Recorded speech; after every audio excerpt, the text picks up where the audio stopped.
Charlie, Charlie, Charlie. Sam. All right, ladies and gentlemen, welcome to Ajo Talks Football. Ladies and gentlemen, welcome to Ajo Talks Football, our exclusive live watch party inside SOG Studios, our amazing collaborators for the Champions League game at the Allianz Arena between Bayern Munich and PSG. Yesterday, forever and ever. If you know, sing to me. Not Not forever. What Fight for the weather. We are the Gunners and Ateta. We never say never. But Ajo, congratulations to After us. 20 years, we are going to Budapest with Declan Rice and Bukayo Saka. If you have Gabriel at the defense, no Waya Bagawaya. The Arsenal boys are here. Oh. Sancho the kind leading them. Oh. Almost the Emirates, I am my The Kika Koi Diabe Bonyo. Budapest na yemba. Because Ajo. Ateta na waya Hey, ma. Ajo, what me That's na? no I say oh. Solid. The Gunners after 20 years, then do am. Yesterday, people were asking and fuming. Why say Arsenal to celebrate? Respect them. Since 2006, Henry and Co led them to play Barcelona. They no go there again. So please, football fans, allow them. Let them enjoy this moment until 30th of what? Of May. They have qualified. We'll talk about Arsenal and how yesterday they made exploits at the Emirates. But before then, today, Allianz Arena, Gidi, Bayern Munich versus PSG. But before we go to the first 11, Nana will read the both teams lineup for me so that we can break down the lineups tactically before. All right, we go Ajo. to the game. So from the Bayern Munich setup, we have imposed Manon Neuer. Okay. The back line, they are going for a 4-2-3-1 formation. So the back lines is Stanisic, Upamecano, Tah, and Lima. Okay. We have Kimmich and Pavlovic sitting in front of the defense. And then attacking wise, we have Michael Olise, Jamal Musiala, and Luis Diaz. And then up top is the sole striker, Harry Kane. Okay, so for Bayern, no huge changes there. No huge Similar changes. lineup. Can you go at the PSG lineup? So the PSG lineup, we have Matvey in post. We have Nuno Mendes, Pacho, Marquinhos, and then Zai Emery as the fullback. You can see that Hakimi is not in this. We have Fabian Ruiz coming back into the setup with Vitinha and João Neves. And then the up three is Kvaratskhelia, Ousmane Dembele, and then Desiree Doué. Let me stick with you, Nana. Sure. Zai Emery at right back. Fascinating, interesting. Can he be exposed? Can they exploit that side? No, this is not the first time What do Zai you Emery make of has it? played the right back position for PSG. So I'm sure you're asking whether this is a very big game for him coming up against a certain Luis Diaz who is in hot form. I think he might be exposed a little bit because he's a midfielder, and sometimes midfielders playing in right back or the full back position, you find them getting out of position sometimes. But I don't know what Luis Enrique has told him. So let's just hope for the best. But I think he might be exposed coming up against a hot form Luis Diaz. Okay.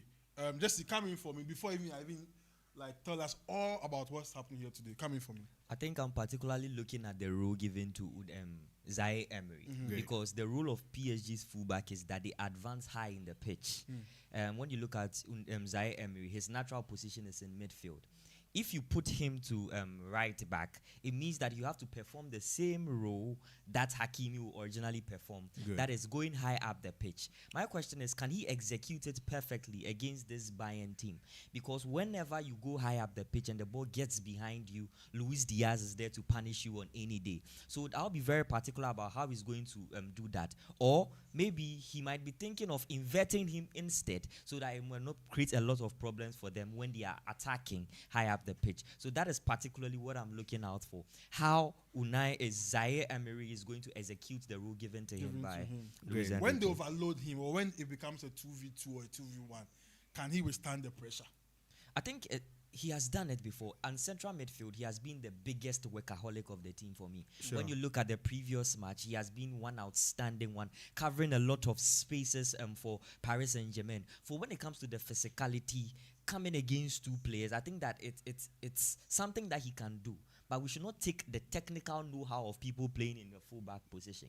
You can be a midfielder. You can slot in once in a while in the fullback position. If you mention slot, you take the mic one.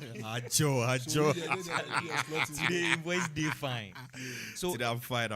It's about how to handle a high-profile games. Nana said that he has played there before. Good. But this is a Bayern Munich that are aching, that are wounded, that want to progress to the next stage coming of up against a Luis Diaz. I think I'll be very, very itchy to see how it's going to go for him. Great. Let me go to Coach Ntifu. I mean, the coach of Inter Allies is here with us. Numero uno coach. That one. So pure coaching, full display here. Coach, let me come to you. From an angle of PSG and also Bayern, where can they hit each other from your point of view? Yeah, I think this is a game that's going to be open, like we saw in the first leg. Both teams play very expansively. And that's the reason why I don't really see any problem with Zaire Emery playing as a fullback. We see Hakimi do that a lot, and then he's more of an attacking player than a defensive player. So one thing I'm looking at is maybe Zaire Emery will be a little bit restricted, allows Nuno Mendes to attack on the left a lot, and then Emery can just sit and then wait for the turnovers. That's what I'm looking to see. But in the first 5 minutes, we see the way they set up. Just like yesterday, we saw what Rice did in the first 5 to 10 minutes. He was more on the right pocket spaces, just making sure he was covering for the right back anytime the right back went forward. So I think the first 5 minutes will actually show what PSG are trying to do. But then I see this game to be just like the first leg. It's going to be open and it's going to be interesting. In the first leg, they considered a lot of goals, cricket scoreline. People said, let's blame bad defense. Watching the two defenses, who are you to say has the weakest defense in this second leg? I would say PSG for sure. Really? Wow. Yes. Tar has really impressed me since he moved to Bayern Munich. And then Upamecano has been a rock all season. They have a stable defense. And I think if it comes to who conceded less today, I'm seeing Bayern Munich conceding less. They're playing in front of their home fans. They go down. And then I think they have it. Marquinhos is going slower. Now, age is not on his side. And then you don't have Hakimi playing right next to him. You have Pacho, Nuno Mendes, who can be really exposed when he goes for it, leaving enough space behind him. So I think defensively, I'll go for Bayern Munich today. All right, but coach, today I doubt whether Nuno Mendes will try going up front because looking at what Michael Olise did to him at the Parc des Princes. So, coach, what do you think about that Michael Olise and then Nuno Mendes coming together again? Well, I think the first goal, that's it. That's the magic. Okay. If PSG gets the first goal, then they can restrict Nuno Mendes. Just tell him to stay calm and then not bump forward a bit. But then if Bayern Munich gets the first goal, then the tie is drawn. And then they have to go at each other again. So he doesn't really have any chance, or he doesn't really have any option than to bump forward if Bayern Munich gets the first goal. So I think the first 5-10 minutes, will really set the game up. Okay, Ni, coming from you, your favorites for the game and why you think they are going to win the game? From your angle, yeah. I'll go for Bayern for the first half. Because Bayern is playing at home, and when they are playing at home, they are very dangerous. And with the PSG setup, I think when they are attacking, there will be a three back. One of either Mendes or Emery will inject, so give them more attacking lances up front. So it will be a three back. We saw PSG against Chelsea the second leg, where Marquinhos was playing as a right back when they were attacking. So this, I see this setup there. So I think the first 10 minutes will show us who is going to win the game. Okay. So guys, we join the feed very, very soon. Please do all to share the link, subscribe, and also engage us. Drop your comments. We're going to give you live commentary and live updates. But now let me come to you again. Let's go to yesterday's game. How you're a Liverpool fan, but a football fan lover at large. How impressed were you with Arsenal's resilience, the defending? Gabriel today, he wowed with Gabriel. I was so happy for him. Yes. So I think a day before yesterday, that was Monday, we sat here and spoke about mentality, right? And then I think we had a bit of argument about mentality here. But yesterday, you saw the mentality Arsenal came in with. It is Budapest or nothing else for us. It was Budapest or nothing else for us now, because it's been 20 years and counting. And then I saw a post about Arteta's run in Europe. He's done the quarterfinals. He's done the round of 16. He's done the quarterfinals. He's done the semifinals, and this year he's going to the finals. Arsenal yesterday showed that they were hungry. They were hungry for success. They were hungry for a trophy, and it showed in every tackle, every challenge won, every attack, every defense, everything. Even in Arteta, at the point he was trying to delay, trying to catch the ball, like they were just hungry. Like and you could see it yesterday, you could feel it. The fans were also hungry for success, and it showed in every bit. So I would say congratulations to Arsenal. Yeah, in as much as I'm not happy, but hey, I'm a football lover, and I loved the game to bit yesterday. So congratulations to Arsenal and kudos. I just hope you win the Champions League and bring some success to North London. Before I join the free, Jesse, talking about the Saka story. And imagine he leads Arsenal to glory at Budapest. What a legend, what a player. What Henry couldn't do, he's doing for Arsenal. So you've already answered the question that you are asking me, because I mean, we are talking about a team since 2006 went into the final. They lost against Barcelona. Since then, they have been trying consistently. And one guy from Spain called Arteta comes up and pick up the team, arranges the wolves of the team, and then leads them to glory in the Champions League. I think that it would have done a lot of people from Arsenal, the fans of Arsenal, a lot of good. But I think that I love something about Arteta that is worth commendable getting to the end of the season. There were issues of creativity. Arsenal cannot create. He had to find a solution to it. And then he did it perfectly. Bringing in that young boy, Miles Lewis Kelly, and bringing Calafiori, all these players with attacking intent to be able to get the goals for Arsenal. So I think that he has found what is working out for him. But then after finals like this, what makes me worried is that, number one, Arteta hasn't been exposed to an environment as such like this. And then you could see it in some parts of the game yesterday. But then he was able to manage to go out for it. It's about hunger for me. They should consistently play, because at the finals, it's anybody's game. Whatsoever quality that you possess, it comes to mentality once again. You might fix your tactics, you might fix whatever you want the players to do. But then again, it boils down to mentality. Earlier, I was telling Sancho that, you see, the approach that Arsenal used to complete the final minutes of the game, if Barcelona should have adapted to that approach against Inter Milan, they should be in the finals. That showed a sort of robust mentality, how the players crowded the pitch, how they decided to adjust their approach, playing some sort of way because they know what they wanted. That is the mentality that you take into the final. And I don't know which kind of gods writes their scripts of football. It was amazing. Qualifying to the finals, going to Budapest against all odds, whether you like it or not, Arteta has done it. Not London forever. London forever. Whatever the weather. let me bring Selassie in. Selassie, Congratulations, back Arsenal. to today's game. Selassie coming for us. Yesterday, you got the prediction right. As Sporty on Monday, the Arsenal will qualify on a 1-0 score. But today we are Allianz Arena, Bayern versus PSG a cracker? Talk to us. Oh, I mean, it's going to be an intensive game. Bayern, we all know what they are doing, and then we all know what PSG can also do. But as a football lover, we always want stories to be told or written on the field of play when they are done after the 90 minutes. So I would want to witness a final that will, be of depending champions, because PSG will defend its title, and then someone who has been out for 20 years trying to touch the trophy again. So I would want a final like that. It's going to be a very big, experience for we, the 1990, these people to experience that much. So I'm expecting PSG to go all out today. Try to take out Musiala. Gnabry is not starting. Musiala is a thorn in the flesh that if care is not taken, or if Luis Enrique doesn't give a man mark to him, he's going to punish them. Because sometimes we all see how Harry Kane during the Madrid match, he comes back into the midfield as if he's out of play. But with a switch of one pass from Upamecano, you see him up there. So it's going to be Olise going, Kimmich going, Musiala going, and then Luis Diaz too. So it's going to be a lot of pressure on PSG. But PSG, we know them will catch you on a counter and they'll score you. Give PSG 10 chances and he's going to score out of like 8 from that chances. So I want PSG to win hands down and then meet them in the final. So that's your prediction for this game.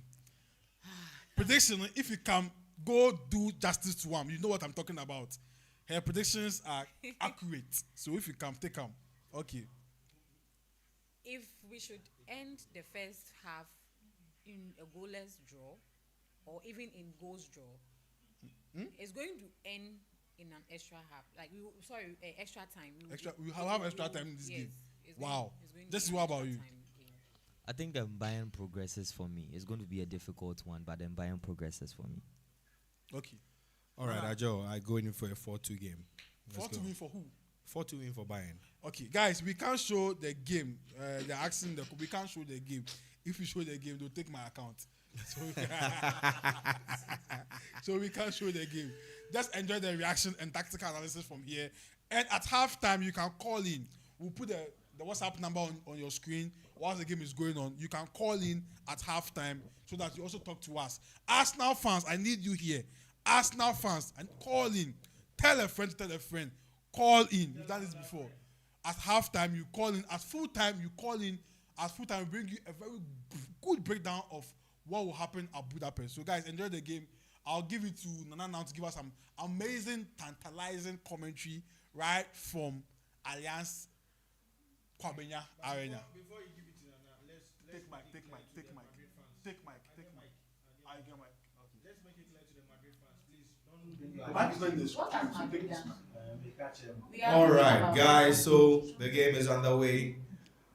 All right. So this was PSG pressing. So Manuel Neuer flights the ball. Okay.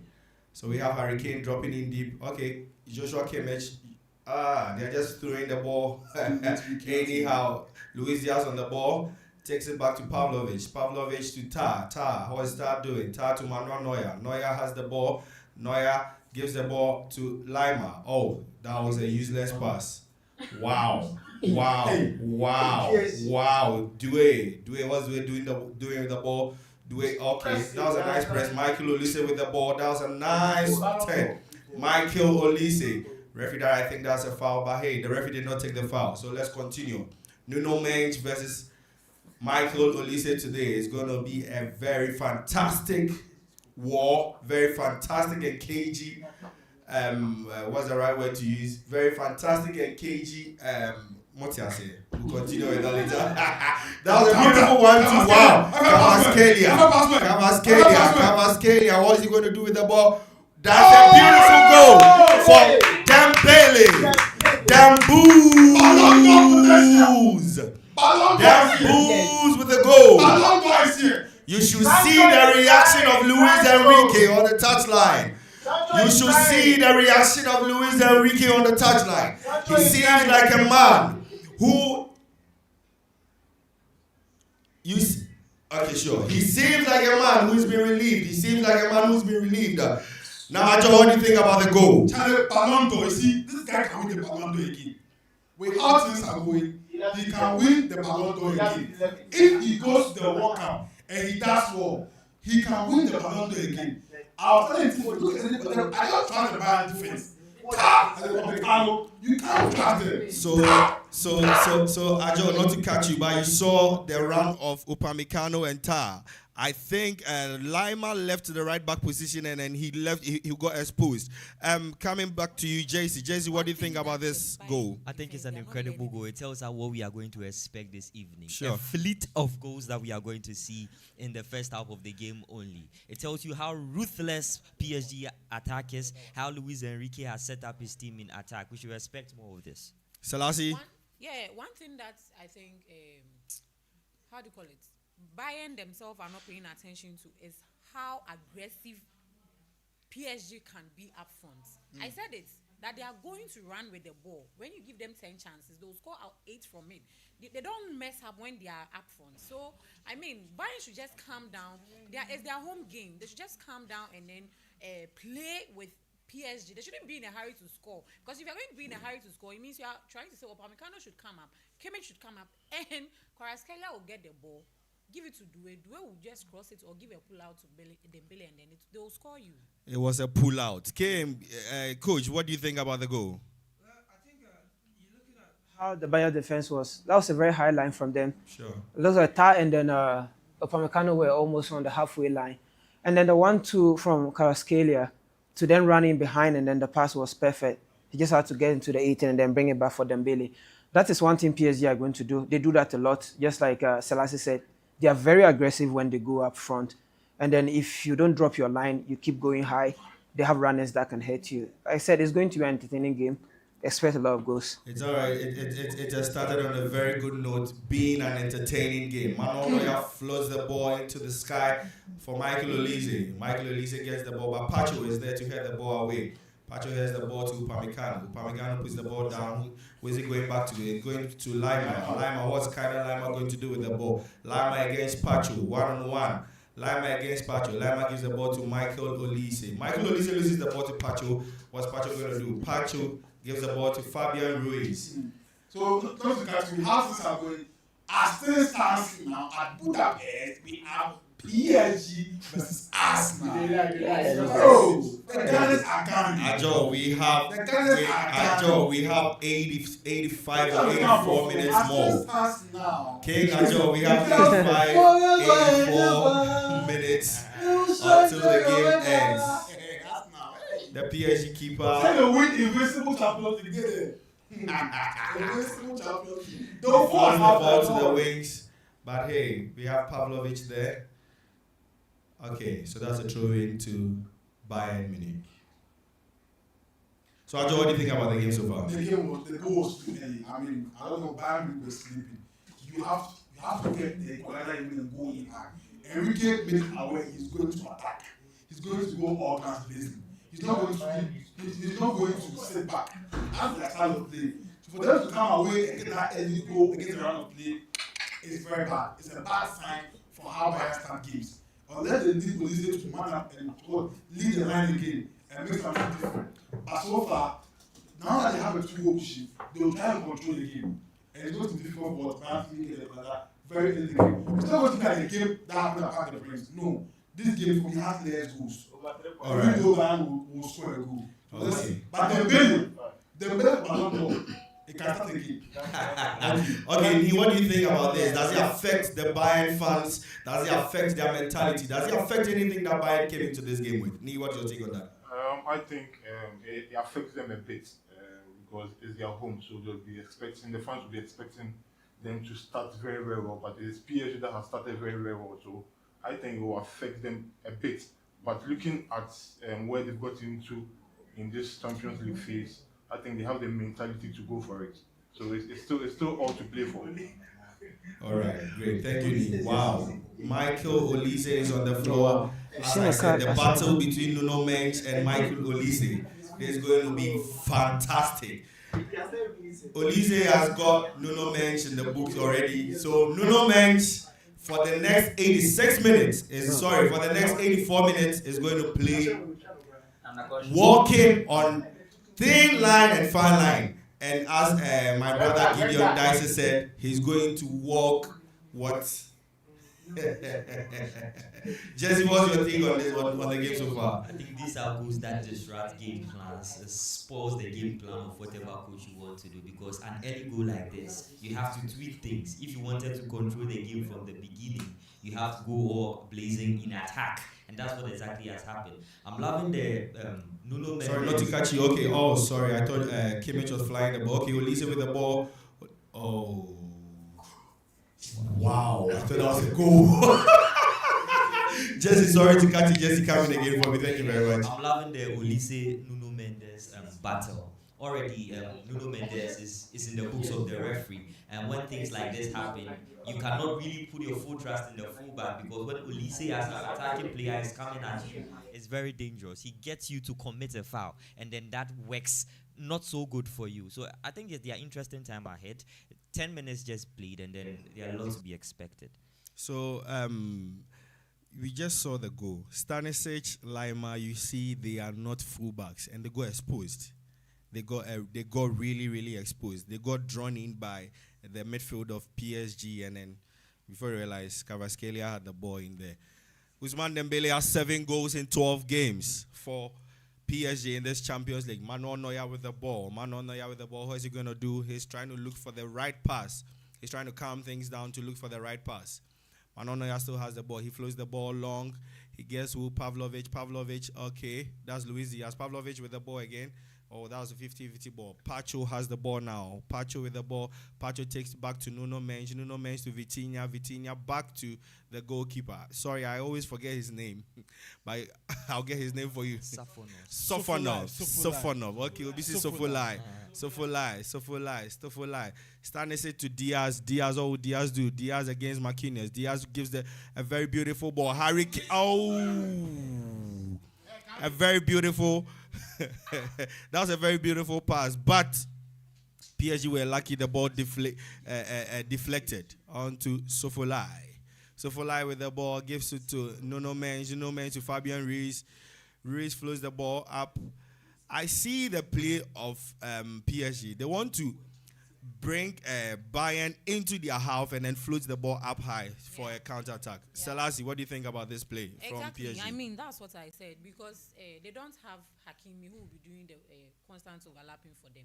You cannot rely on Zaire because he's a midfielder, and he's not being trained for inverting all those things. So what you have to do is to try to bring them overload, how do you call it, Olise's angle. Sure. Definitely Harry Kane will not have the space to run in, because Selassie not to catch. Oh, that was okay. Selassie, can you continue for me? Harry Kane will not have his space to, cut in. So they are definitely going to be out of your 18. When you get the ball, Vitinha is there to take that accurate pass and, give it to Due or Kvaratskhelia, and then they are good to go. Ladies and PSG to win. Thank you very much, Selassie. Ladies and gentlemen, I think Karen Lema is going to have a hard day at the office. He's going to have a tough day at the office. Exactly. Kvaratskhelia, the password of the Wi-Fi, is giving him a tough time. Yeah. And guys, keep your comments coming. We'll read them here. Any questions to anybody? We have Arsenal fans here, so keep your questions coming in. Let's have a conversation here also. All right, sure. Dices. You see this Bayern team, man. Sure. For the past games they've played that they've been playing well, Lima plays as left back and Stanisic plays as right back. But today, Company has swapped them. I don't know why. The first leg, he did the same thing. He benched Lima and put Alphonso Davies there. And it was a very big problem. He wasn't able to cope with the wingers of PSG because he's not that fit, as we all know. Sure. And today, he has swapped them again. And the first goal came from that side. And Lima is really suffering at right back. He built that connection with Luis Diaz that he would invert into midfield, then Luis Diaz would stay wide. But I don't know. I don't know why he has swapped it. I think it's an experiment he's still undertaking. Michael Olise with the ball. Michael Olise, Nuno Mendes. Oh, wow. Michael Olise.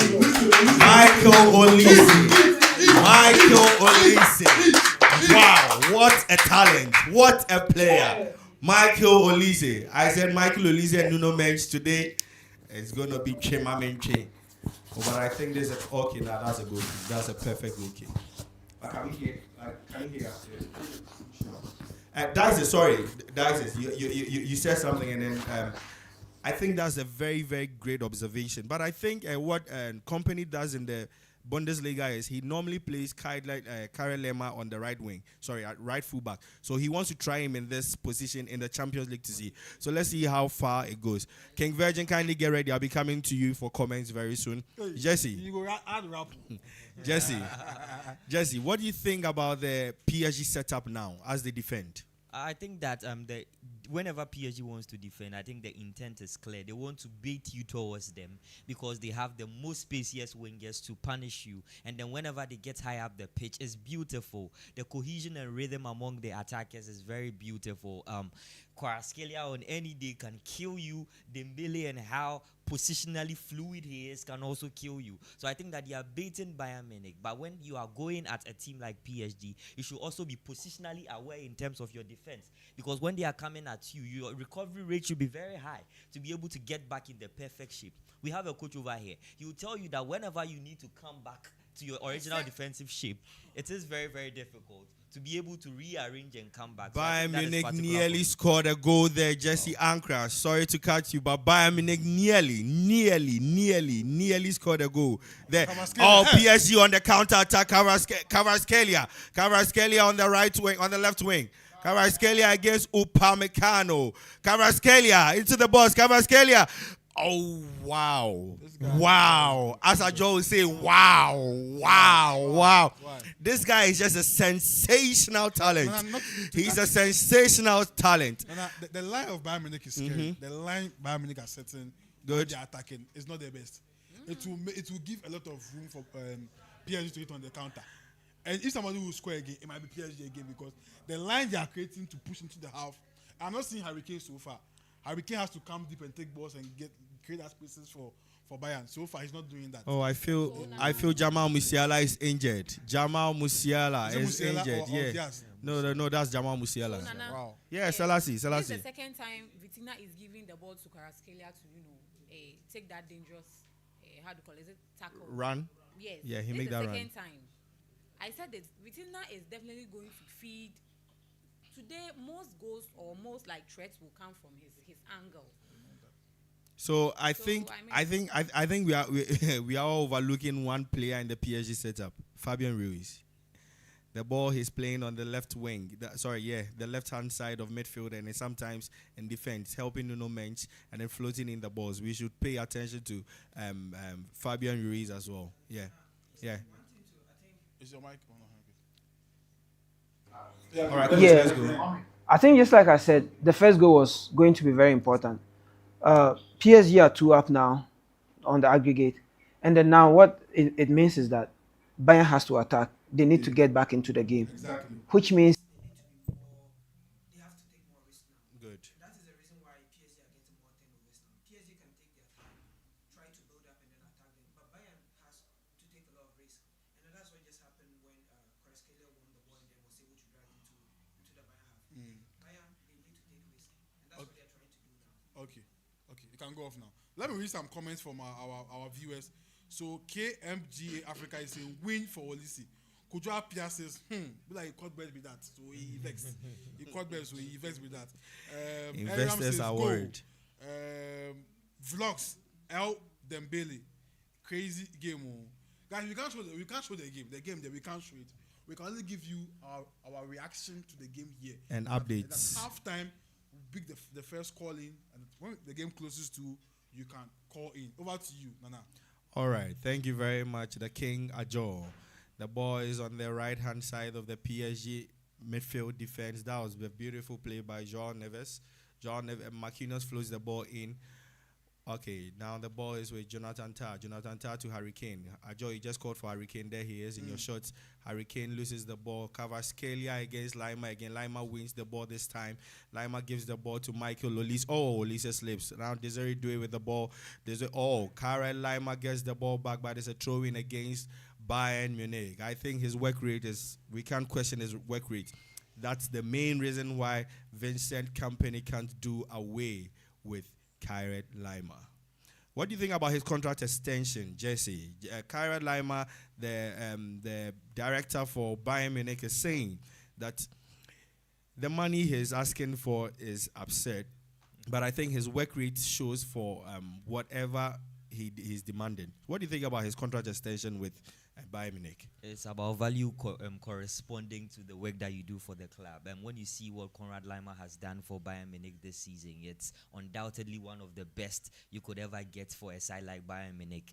If that is what he's demanding, I think that they need to come at a negotiation table and then arrive at the center of what the player wants. Because I don't think that the player is earnestly looking to leave Bayern Munich. No, just not at get all. the right negotiation at hand and then get Konrad Laimer to stay. Because next season, Bayern needs to increase the squad depth. It is very important that you keep him, get some 1 or 2 players in addition, and then you are good to go to compete in Europe. All right, thank you very much. You heard from the man Jesse Ankra himself. I said, Olise Nuno Mensch. Today. Oh, I think that's a foul. Okay, that was a foul on Luis Diaz. Wait, Nee said something. Nee said something when we're starting. With Marquinhos playing the right-hand side of defense. And I can see that right now. Because mostly when PSG is attacking, you find Marquinhos on the right-hand side of defense. And Marquinhos is now marking Luis Diaz. Will that be is that going to work? Is that going to work? The King Ajo. What do you think about that? Is that going to work? Marquinhos on Luis Diaz. What do you think about that? The pace of Marquinhos, I have to doubt it. I'll doubt what he can do. But I mean, so far my concern is that it's good we're not going to expect goals in this game because PSG are 2-0 up, if I put it that way. Okay. I mean, how things are going, Bayern need to get a goal from somewhere so that the game will be alive again. But how things are going, I'm not going to see that. And the number 10, Musiala, what is he offering right now? If I'm company, I'm thinking of a backup plan for what he can do because already he's not fully fit and he's on the field. That's a so big how question. things are going, I feel like start thinking about who to come on. If I mention Jackson, all hell will break loose here. Maybe he can be an option. Musiala with the ball. Musiala loses the ball to Ousmane Dembele. Dembele to Vitinha. Vitinha loses the ball to Harry Kane. Harry Kane on the ball. Harry Kane to Kimmich. Kimmich loses the ball to Pacho. Pacho to Ousmane Dembele. Dembele with the ball to Kvaratskhelia. Kvaratskhelia to Desiree Doué. What's Dembele? Doué against Star. Doué cuts in. What's Doué going to do? Doué still on the ball. I think that's a foul. Oh, the referee allows play on. Kvaratskhelia with the ball. Is he going to shoot? Kvaratskhelia. Oh, wow. I don't block it. Very lucky deflection. I don't block it. Bayern Munich on the counter attack. Bayern Munich, Harry Kane with the ball. Harry Kane is going to give the ball to Luis Diaz. Harry Kane. Okay, so now Luis Diaz with the ball. Luis Diaz against Marquinhos. Luis Diaz cuts in. What's he going to do? Luis Diaz, okay. To Stanisic flows the ball. Oh, wow. They're looking for Marquinhos. Karen Lemmer shoots the ball at least. Karen Lemmer, okay, to Joshua Kimmich. I don't know what this Bayern Munich setup wants to do. Whether they want to shoot the ball, whether they want to fly in the ball. But sometimes they want to fly the ball to Harry Kane. But Harry Kane is not always in the center. He's not in the game so far. Yeah, I think so. I think Harry Kane has been taken out of the game. Okay, Luis Diaz. Oh, wow. Luis Diaz. Luis! Oh, woo! The Colombian asking for the crowd to help them out. We want goals.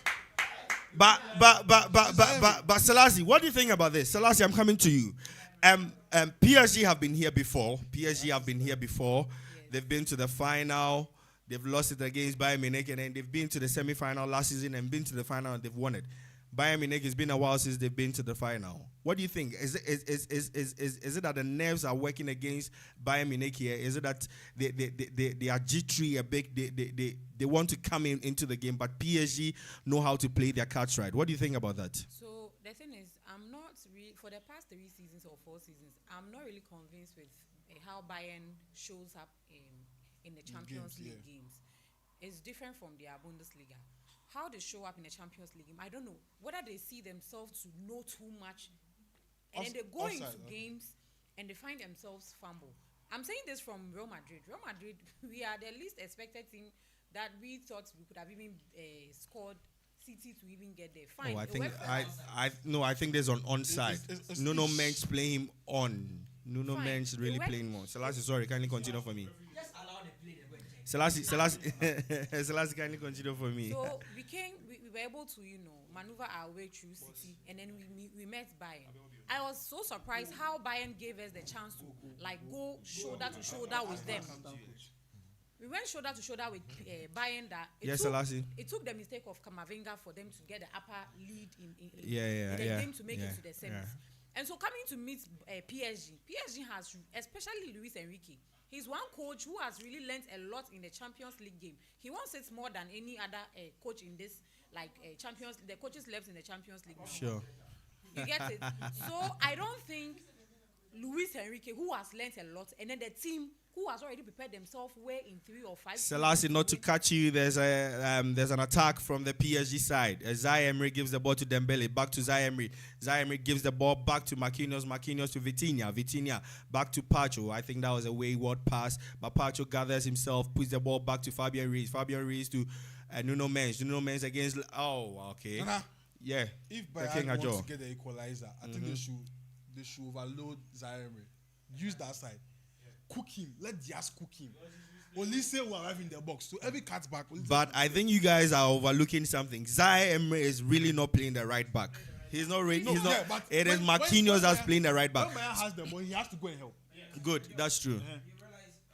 On paper, you realize João Neves was on the left side, but he's been playing on the right side, and he does most of the work for them too. So you have Marquinhos coming up very high. And you have Neves just going into that half spaces to help Marquinhos. So I think they really have a plan to help Zaire On the left to nullify Luis Diaz, and it's working so far. Just look at Neves.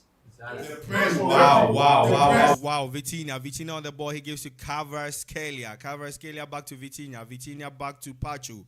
Oh, Nuno Mendes on the ball, back to Kvaratskhelia. But Udayo Upamecano says never. Go, if you're ready, I'm coming to you. Go, what's your take on the game so far? It's been 25 minutes so far. What's your take on PSG 1 Bayern Munich 0? Experience winning over naivety. I think in the first leg, a lot of people were shouting about how the game was open and how the game was exciting to watch. But I thought that game was naivety on Company's part. I didn't think that Company should have opened up that match for PSG. This is a coach who is very experienced at this stage, and so when you meet such a coach, you employ tactics that will make you solid enough in the game. Again, he has employed Konrad Laimer. Wow. That's the foul. Or you born. I think Upamecano himself might have. Oh, the guy's not moving, no. Yeah. Oh, okay. He's not moving. Okay. Kelly, go. Can you continue with the analysis? It's green. Okay. Like I was saying, if you join Lima on the right hand side, it means that you are already attacking minded. You do not want to defend. It's the same thing in the first leg. So I just feel like Company will lose this game, and he's going to learn how to manage games in the future. All right. Thank you, Gogo. So now I think there is a hold up in play. There was a clash between Upamecano and Nuno Mendes, but I think Upamecano is well so as Nuno Mendes. So the game continues. All right, so last one. So what I was saying, one thing I expect Bayern the next season when they win the Champions League, they shouldn't see the Champions League as how they play their Bundesliga. They shouldn't open up games and try to score. We know them that they can score, yes. But if you want to, win the Champions League, sometimes you need to cut off your all-knowing, and try to, play your game according to formation. All right, Selassie, not to catch you. Selassie, Michael Olise against Nuno Mendes. Oh, wow. The cutting was beautiful. But the man Kelly. So far, right, we see they are trying. I think it's like a game of chess so far. But what do you think about Konrad Laimer and then Pavlovic as the Stanisic, as the the fullbacks of Bayern Munich? Is it going to help them in this game, or is it going to take a toll on them going forward? Do they have any other option? Place them because they will have a job to do today. Kvaratskhelia and then this one Dembele, they have a job to do. So probably, I don't know. Maybe probably some of the midfielders should come support them because that would be the best way to. to fix the I problem. miss this guy in the PSG setup. I just miss him in the PSG setup. He has this catalytic thing about him where people really do not see his value in the team. But Charlie, hey, if this guy is in your team, my guy, you're good to go. Oh, Dio Pamecano turns the ball. Really, he gives it to Joshua Kimmich. Joshua Kimmich with the ball to Pavlovic. Pavlovic brings it back to Jonathan Tah. Jonathan Tah to Kawhi Lima floats the ball to Michael Olise. Michael Olise back to Lima. What's Lima gonna do? You should see Luis Enrique he's shouting at his players to press them, because that's where you're going to get our goals from. If we sit back, you're not going to get goals against this Bayern Munich team. Oh, that was a handball. The referee stops the game. Red card. Red card. No, I don't think he's going to take a red card. No. The game is too big. Oh, it's actually a foul against Bayern Munich. Wow. It's actually a foul against Bayern Munich. I think the technical team of Bayern Munich should relax before they receive some red cards. They should relax. My man Jesse Ankra, I'll be coming to you shortly. All right. But I don't think this was a handball for them to be shouting. Oh, relax. Company wants the slightest advantage. Like, he really wants to have an advantage in this game. But hey, we are going to play 11-11. Oh, no. This game, this is not. No, this is not even yellow card. This is not yellow card worthy. This is not yellow card worthy. Let's continue. My man Jesse Ankra, what do you think about the game so far? It's been 30 minutes in the game. What do you think about this? I think Vincent Kompany needs to adjust. He needs to adjust a lot of things. One thing I've realized is there's a weak link in the PSG team, and that's Zaire Emery. So one of the ways that you can attack that weak link is to do what we call a lopsided attack. Overload one side of it so that you can leave Luis Diaz and then Zaire Emery one-on-one. Because you can see very well that Luis Diaz knows how to deal with Zaire Emery. So find a way that you leave them one-on-one, and then you can deal with him from that flank. So I believe that he needs to take the game management serious. But I don't think Luis Diaz is coming up against Zaire. He's always coming up against Marquinhos. Oh, no. He is against. He's clearing the ball. It's not an attack. Guys, let's calm down. Oh no, it's a penalty. Oh, let's relax. He's actually clearing the ball. It's not an attack. By what hand there?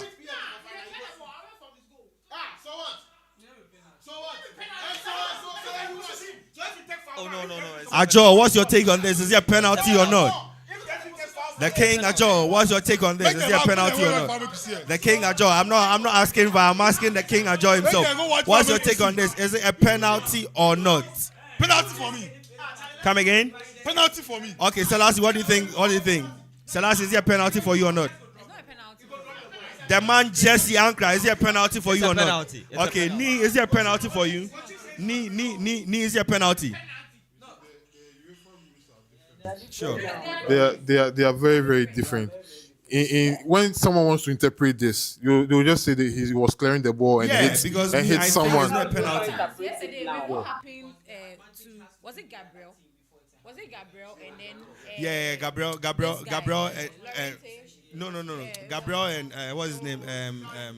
Simeone. Gabriel and Simeone. Yes, the penalty was not taken because Gabriel did the balancing of the hands before he directed himself to the ball. Sure. I get it.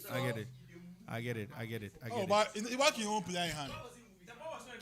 No, the ball was no. Listen, the thing is, the interpretation is, if the ball is going towards the goal, then yes, it's a penalty. But the ball was going away from goal, and then it was from his player. So there is no way this ball is a penalty. There's no way this ball is going to be a penalty. I think. Yeah. I feel like say, yeah. Like all player take what in player hand. I think. I've changed my mind.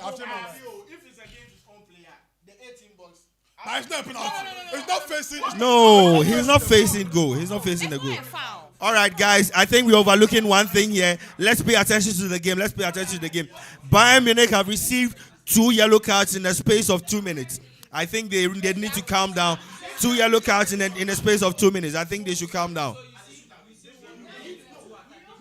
All right, let's listen to the man Gogo.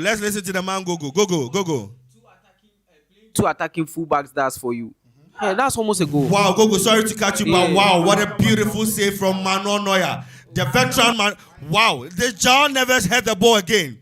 The shortest player on the pitch heading the ball once again. Wow, that was a beautiful save from the veteran Manuel Neuer. Gogo, let me hear you. Sure. What he also didn't consider is that you're in a game where 2 of the wingers are the sharpest and they are the best. So when you overload one side, the other winger, you give him an advantage because then there's space between already yellow carded Conrad Lima or already yellow carded Stanisic against one of those midfielders, and that's deadly for you too. Sure. Thank you very much. Gogo. I have people at the background saying that the referee is going to be one-sided. Okay, the King Ajo. I'm asking myself, all right. How many of the Bayern Munich players have won the Champions League before? Okay, so they look like they are panicking.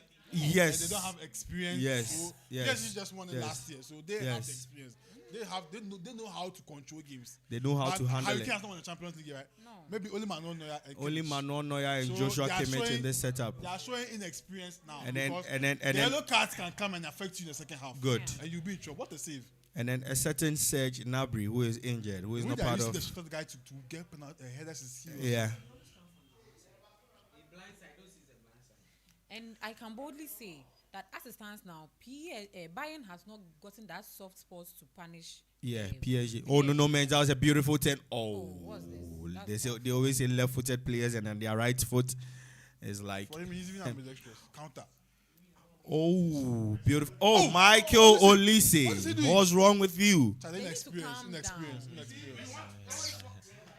Okay, Kelly, you're saying something. Kelly, come in. Kelly, come in with your comments. You're saying something.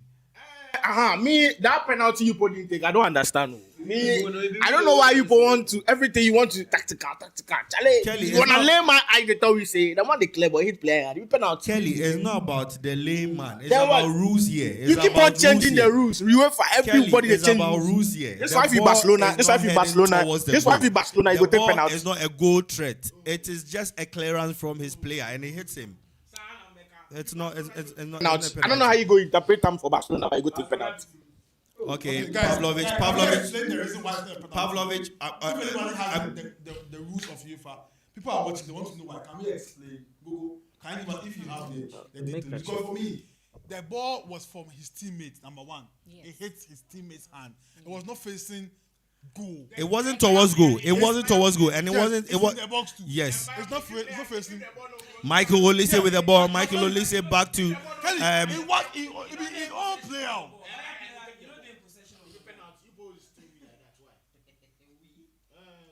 Why you want me to qualify? Luis Diaz on the ball. Luis Diaz to Tar back to Stanisic. Stanisic loses the ball to Desiree Doué. Desiree Doué to Ousmane Dembele. Desiree Doué back to Kvaratskhelia. Oh, that was a beautiful clearance from Jonathan Tah. Jonathan Tah. Kvaratskhelia. Wow. Kvaratskhelia. Wow, what a winger. I think this guy is a steal for PSG because the amount they bought him for and what he's doing. Liverpool, Arne Slot, you saw this and decided. He's not too skillful too. Very direct winger. Oh my God. Arne Slot, you saw this and you decided to let him go to PSG. Chelsea to go away for Ghana. All right, Selassie, let's go. I have this to say. I have this. Selassie, let me listen to you. So I have this to say about the PSG team. Okay. The day Mbappe made up his mind to leave PSG was the victory day for PSG. Okay. Why am I saying? Why do you say so? I'm saying this because Luis Enrique was building a foundation. You see what Arteta is doing now? Sure. Luis Enrique did it some years back. Okay. With PSG. Okay. He wanted the Champions League.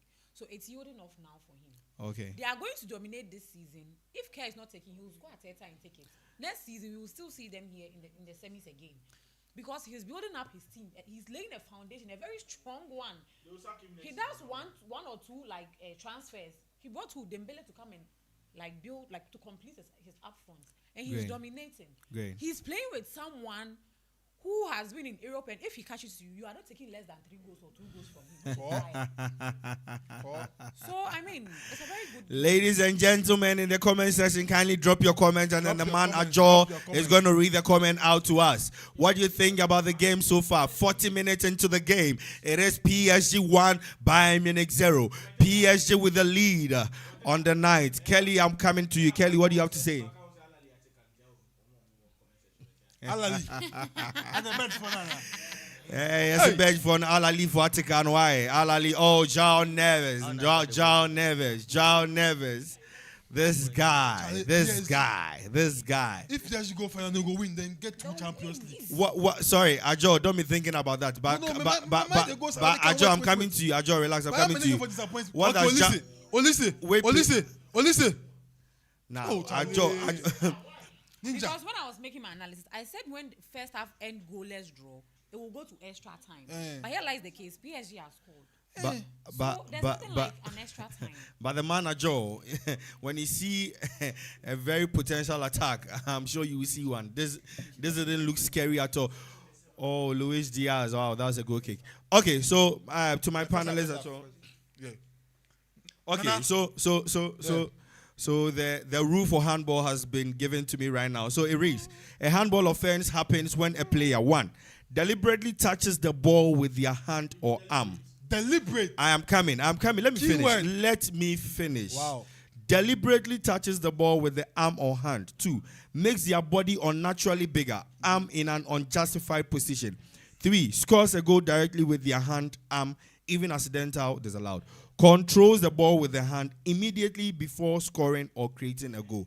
So this. Which one was inside? Say if the same teammates, then No, there was nothing like said. Say, listen, Kelly. Kelly, and your brother. Listen, 1, it wasn't a goal threat. 2, it wasn't a goal scoring opportunity. 3, it wasn't against the goal of PSG. It was away from the goal of PSG. All right, okay. Luis Diaz against Marquinhos. Luis Diaz is overthinking. I think the nerves is coming up against them. But I think Luis Diaz, you've done it with Liverpool before. You should be able to come up against the certain Marquinhos. No, so comment here. All right, sure. Matthias is saying Olise is not in the game. He needs to work magic. Wow, I doubt that. I doubt that. Olise is really in the game. The player I can say that's not in the game is Harry Kane, but Olise is truly in this game. There's nothing like magic. We are talking about Luis Enrique, who knows he knows very well that the people who can cause stress in this match is Olise, flanks.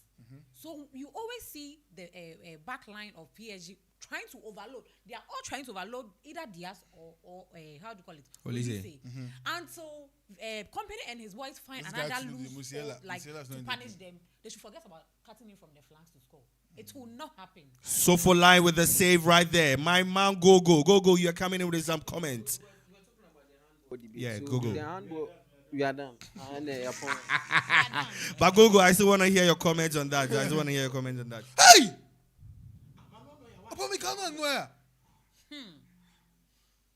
Gogo. Yeah, so UEFA's position on the handball is based on 3. Sure. The deliberate, unnatural position, and goal scoring. And looking at the event, I think it was adjudicated on the unnatural position. So it says if the hand or arm position is not a consequence of. Whoa! Penalty. No, that's not a penalty. Right, we can support Bayern Munich. I can only see PSG All right, so Bayern scoring from maybe in front of the 18, but flanks their jaw and foul. Yeah. I need Bayern to go to the final. Please. Gogo is reading out some information for us. Gogo, let's go. The hand or arm position is not a consequence of or justifiable by the player's body movement for that specific situation. So I think in that specific situation, the handball does not.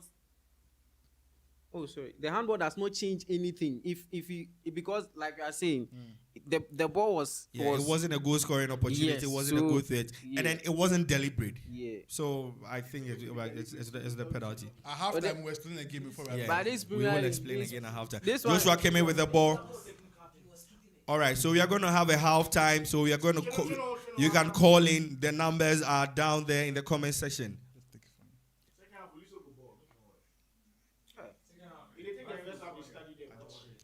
Halftime, that's true for me. Like, let me go to halftime. Okay, sure. All right, Michael Olise in the midfield. The ball to Jamal Musiala. Jamal Musiala has a space. Jamal Musiala with a shot, but a very beautiful save from Sofolai. Sofolai with a beautiful save. Sofolai with a save.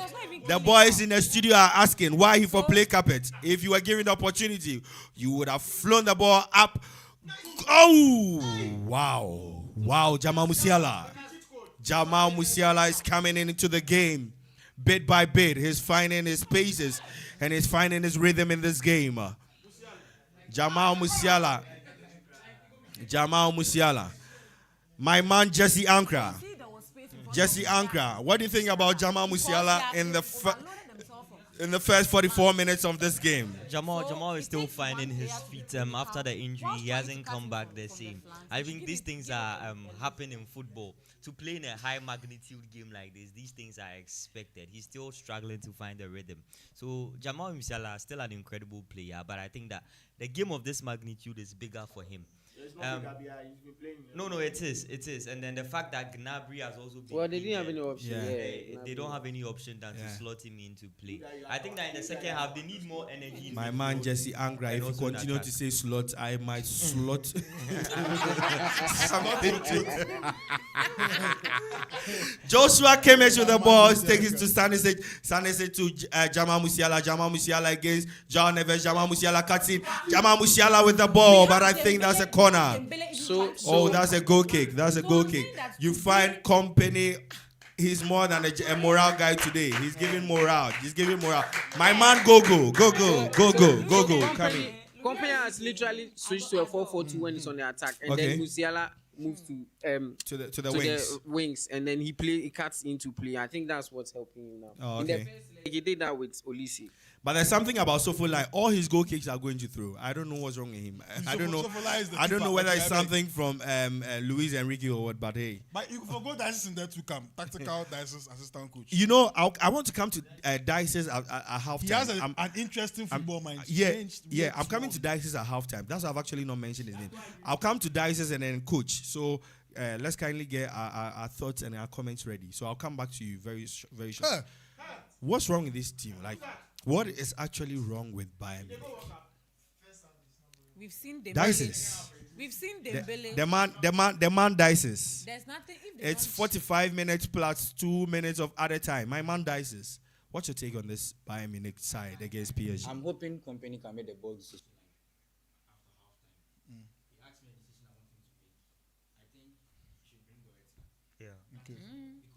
Look at. Olise tried just some 2 or 3 attacks through the middle, and PSG are suffering. That, as Selassie was saying, they found a way to defend from the wide areas. But in the middle, there's something lacking. So if you get someone who can at least pose a threat through the middle, yes, Yes. that's where I think they'll be able to punish. Yes, there's a space in the middle. Right now, see where Musala is. Look around him. There's no one there. No one That's so You get true. it? So get someone to make those runs behind Hurricane through the middle. Yes. And you get your goals. And I think Goretzka can do that. The weekend he scored 2 goals. I think Bayern Munich is looking for their goal through the wings, but hey, it's actually not working. It's not working. I said Dembele came to defend Luis Diaz. Okay, so it's halftime. All right, so it's halftime, and I'm giving the microphone back to the King Ajo. The King Ajo. Charlie, for me, Kindly take over for me. They pay me small. I support Bayern today because the final won't favor me if PSG and Arsenal beat. If PSG wins the Champions League, he has won 2. My club has won 2. After everything Abramovich did for Chelsea, 2-2. How? If Arsenal wins 2, North London rivals, he has won 1, I have 2. Mikel and his Ebeye can win again 2-2 at any given time. So all the toil for so many years, Chelsea is not at a position to laugh. But let's go into the game. I think inexperience, like I was asking earlier, if you look at the players of Bayern Munich, probably only the goalkeeper Madonia and Kimmich has won the Champions League. So with an inexperienced coach and inexperienced players, but Harry Kane, they found a way to make him unplayable in the first half. Yes, yes. I think credit. Have you seen Vitinha in the game? I'm sure they gave him one eye opener, Black Obesie, on Harry Kane, because they know again second leg he will drop deep. Sure. When I was listening to Unai Emery, Luis Enrique, and he said he's going to play his same way. In the second leg, it was a lie. That's a mind game. He has played from the you. chess game on company here. That's a He's mind not game playing for you. PSG's game today. He's sitting back and hit on the counter. Because not seeing Vitinha in the game. Off the ball, he's working on Harry Kane. I get it, because he has the advantage. He has a 2-goal advantage. Yeah. What do you want him to do? So for me, Open up? it's pure coaching again. One has won back-to-back before. He has won the treble before.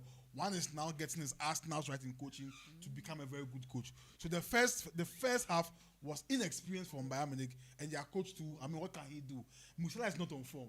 Like that's the saying, you have to bring on Goretzka. Maybe a flat term midfield with different kind of instructions. Get the ball to Luis Diaz. Let's only say run into the channels, run into the box. A cutback can happen a mistake. Yeah. People don't trust Pacho and Marquinhos. Marquinhos is aging with pace. But Harry Kane, get him, if you're not going to get him in the box, get him at positions where he can string passes to Olise. For me, if Bayern can get a goal in the second half very early, it helps us. But with how things are going, we're going to see an Arsenal PSG final with PSG again. Which My will but be I just very, hope, very I sweet. just hope that Bayern Munich will give us a good game in the second half. Guys, bring your comments as I hand over back to Nana for him to go to the Pandex too. All right, so it's I won't say what it has been an entertaining first half. It has been a game of chess, and I think Luis Enrique is leading. So, to my coach, what do you think about the first 45 minutes of this game? Like before the game, I said the first goal was going to be important, and then because of that, I think PSG have gotten the upper hand. Now they are 2 goals up on aggregate. They don't have to rush. They don't have to be more expansive. They don't have to open up a lot. They can just sit off, win the ball, and then give it to Kvaratskhelia to play on the counter, which he has done that so well against Conor Lima on the left hand side. So PSG, I think they have everything under control right now. They don't have to do anything. They just need to wait for Bayern to come on them. And then Selassie was talking about Bayern Munich trying to introduce another body in the middle of the field. Now, one thing about PSG today is that the game is not as open as it was in the first leg. So those kind of spaces you won't find it. PSG are not playing with a high line, just like the way Bayern Munich started and then conceded the first goal. So it's going to be very difficult to try to make something meaningful from the central areas. Yes, PSG have been able to nullify the wide areas of Diaz and then Michael Olise, but then they are still not so high that you can get spaces in behind them. So I think it's going to be difficult how they are going to try to find Goretzka through the middle to be able to make something meaningful. What I think is that they just have to take more risk. I just said something. If Harry Kane can drop and then link up those passes, just keep him in the box. Let's get Marquinhos back, because Marquinhos right now is staying so high to be able to help Zaire Emery against Luis Diaz. If you drop Harry Kane into the box, Marquinhos will have to go back, because he would have to stay with Pacho to be able to take off Harry Kane, because Harry Kane, he can head the ball. Get the balls to him and he can attack it so well. So get Harry Kane into central area. Let him stay in the box, and then you'll be able to draw Marquinhos back. And then maybe through that, Diaz will be able to have a free roll run against Zaire Emery, and then they can create something from there. All right, thank you very much, Coach. So, coming into it, my man Jesse Ankra. Jesse Ankra, if you are a certain Luis Enrique, what are you telling your guys in this coming into the next 45 minutes? Before I tell my guys anything, I also have to do my homework. Okay. I think one of the things that Luis Enrique needs to do is to swap Stanisic and Lima.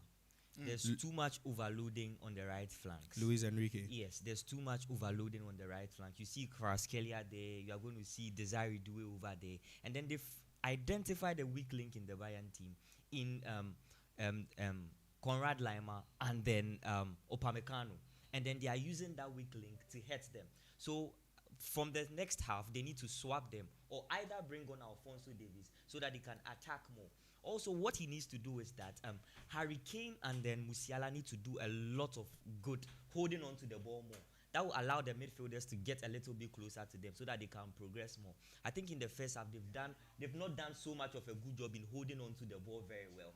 Their hold-up play needs to improve in the second half so that the midfielders can come together closer to them so that it can be very easy for them to progress the ball. And I think that Bayern Munich have fixated too much on the flanks.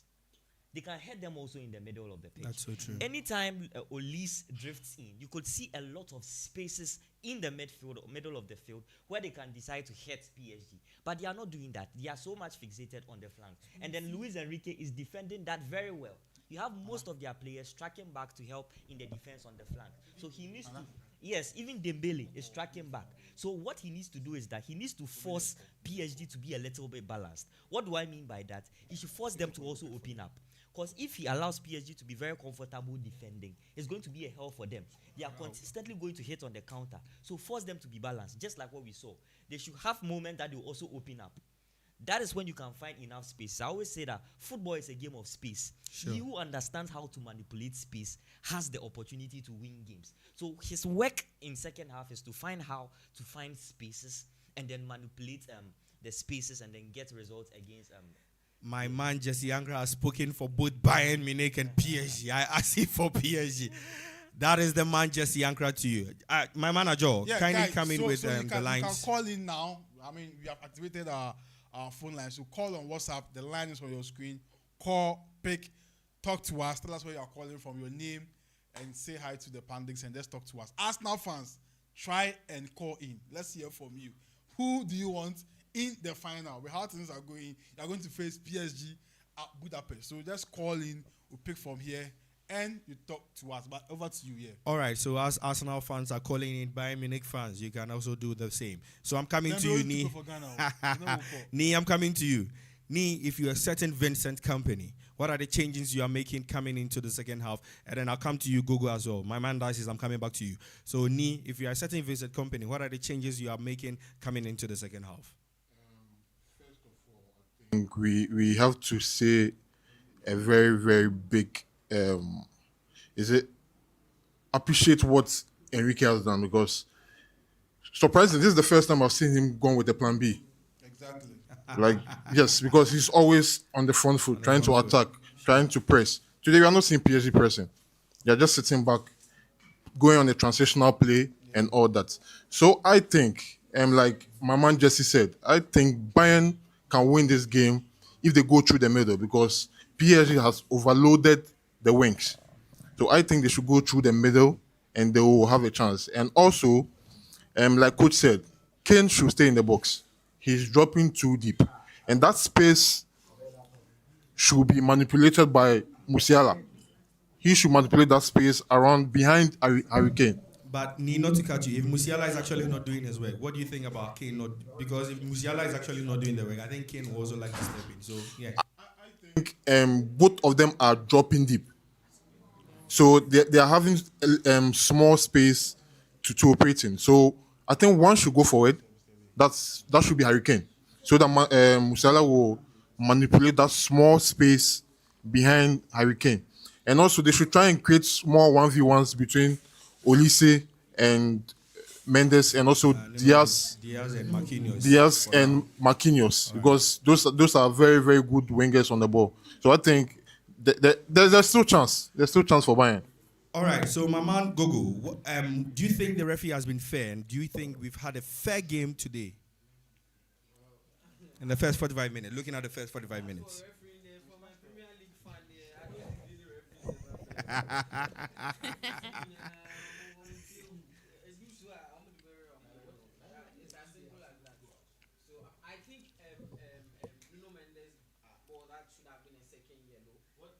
The Nuno Mendes ball should have been oh nah, I think that's soft, man. because he didn't make himself big. Yeah. Okay.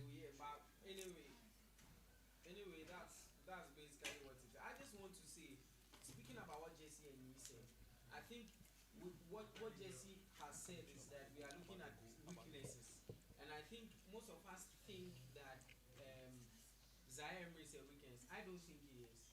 I think he's there to do a job. I agree with you on that. Do that job equally well. Perfectly. He's assisting Vitina and Jao Neves in the midfield. So it's making them four. So Sure. What Bayern will have to do is that they will have to make one of them at any point in time look useless. That means that at any point in time, either Vitina, Jao Neves, or Zaire Emery should not have anything doing and be in a space where they cannot impact the game in the midfield. And then coming to Musiala and Kane, I think the secret is that the two of them should begin to interchange positions as much as possible. The chance that Musiala got was because Kane was slightly behind him, and then he moved into the space in front. So I think these are the things that Bayern can do. All right. So, Coach, coming to you, we just saw the goal by Dembele. Talk us through the build-up to the goal and the spaces that PSG capitalized on in scoring the goal against Bayern Munich. Yeah, just before I touch on the goal, I would like to just elaborate something on the handball. I think in games like this, the referees are also they're credited to manage the games. He's on a yellow card already, and then this foul on this side of the field shouldn't warrant a second yellow card. That is why I never agree with the second yellow card Kamavinga got. That took him off. With this kind of game, you have to manage the game. It was not a clear goal scoring opportunity. It was just past the halfway line. And then you could see, I think Lima even handled the ball with his hand before he tried to make a pass. Before Nuno Mendes also handled the ball with his hand. So I think the referee got that spot on. Bayern Munich are just trying to put a lot of pressure on him. And then coming to the goal, just like PSG are very aggressive. I like that comment from Selassie. You watch the game against Chelsea, right at the get-go, they were on us. They got the goal really quickly. That's what they did against Bayern Munich. Which is a Chelsea fan. Yes. That's how I met a Joe. So, Guys, try calling. So you see, Let's hear from you. Call in now. the whole back line of the Bayern team were very high, right onto the halfway line. And then it was just a simple give and go from Kvaratskhelia. And I just like the way he's so direct. I just said it. He's not the most skilled player, but then he's very good with the ball at his feet. And then he's a willing runner. He'll run in behind. He will drive at you with the ball. And that's what he did. He just played give and go, running behind, and then took the ball into the box. And then that movement from Dembele, he can do it every day. Starting very wide, and then once the ball gets into the box, he was there to just wait for the cutback, and then he's ambidextrous. On the left or on the right, he just has to smash it, and then Neuer couldn't do anything about it. I think this game is still not over. Bayern just need to get to goal. One goal from Bayern Munich, and then the tie will swing again. So, yes, I was talking about Bayern trying to make use of the central spaces. We saw when Musiala made that strike. What's the name of the keeper? Stefano. He wasn't able to, catch the ball. It was a rebound. And he came directly into the middle again. He didn't even do it sideways. So then, Harry Kane is always good at those things. You will see him do a tapping.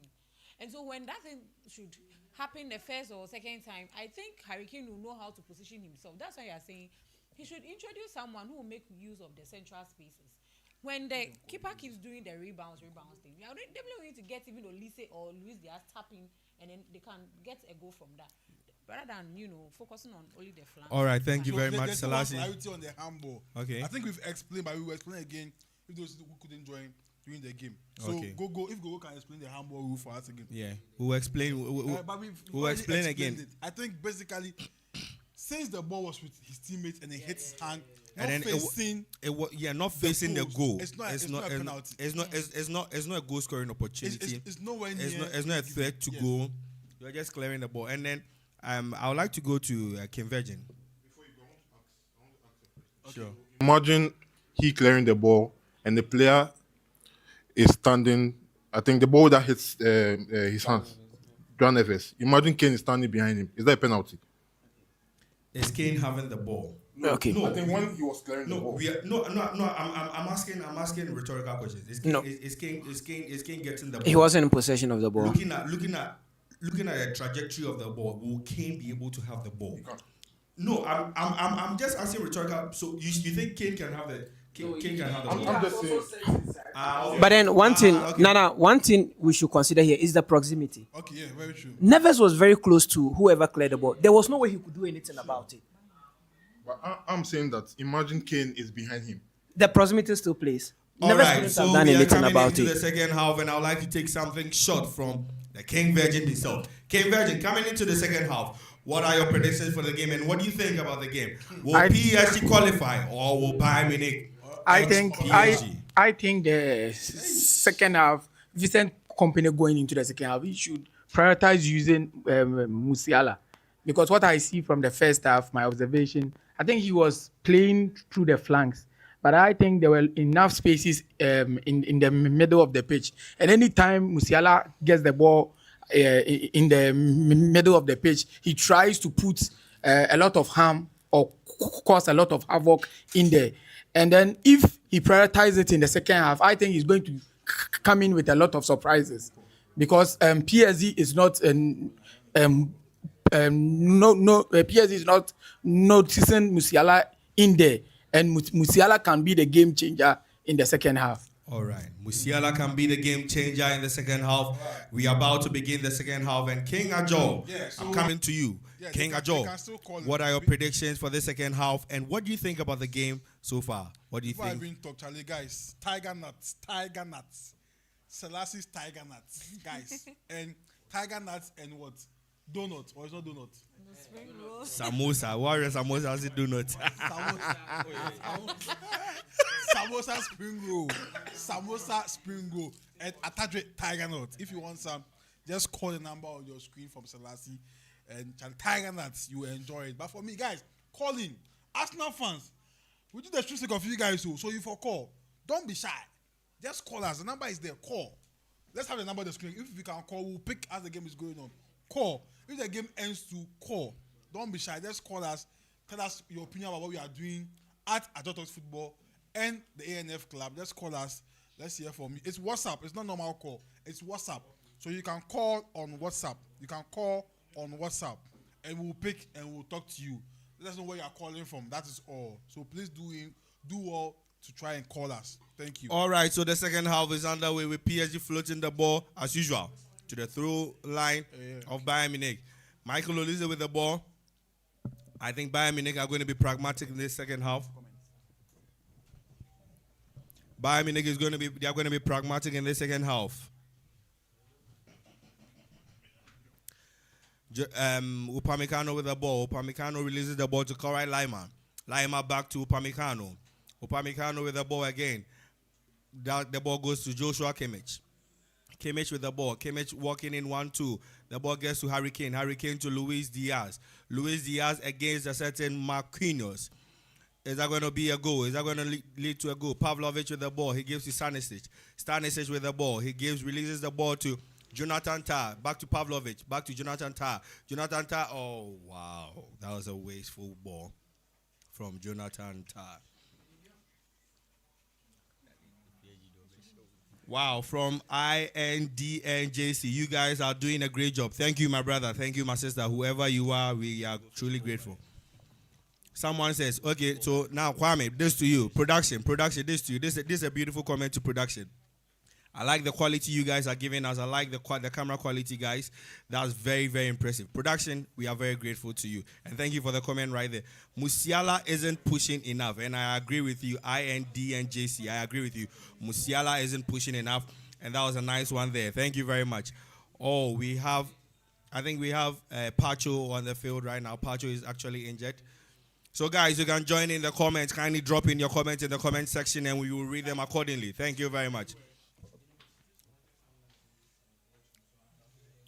Oh, that was a high foot from Hurricane. But I don't blame Hurricane that much because the ball is in there. Pacho, why do you bring your head down?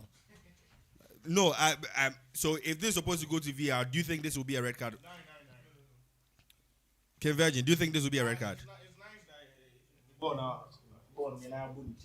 right, Nee, what do you think about this? Do you think if this goes to VR, this is actually going to be a red card? No, this is not a red card. This is just a normal play. Yeah.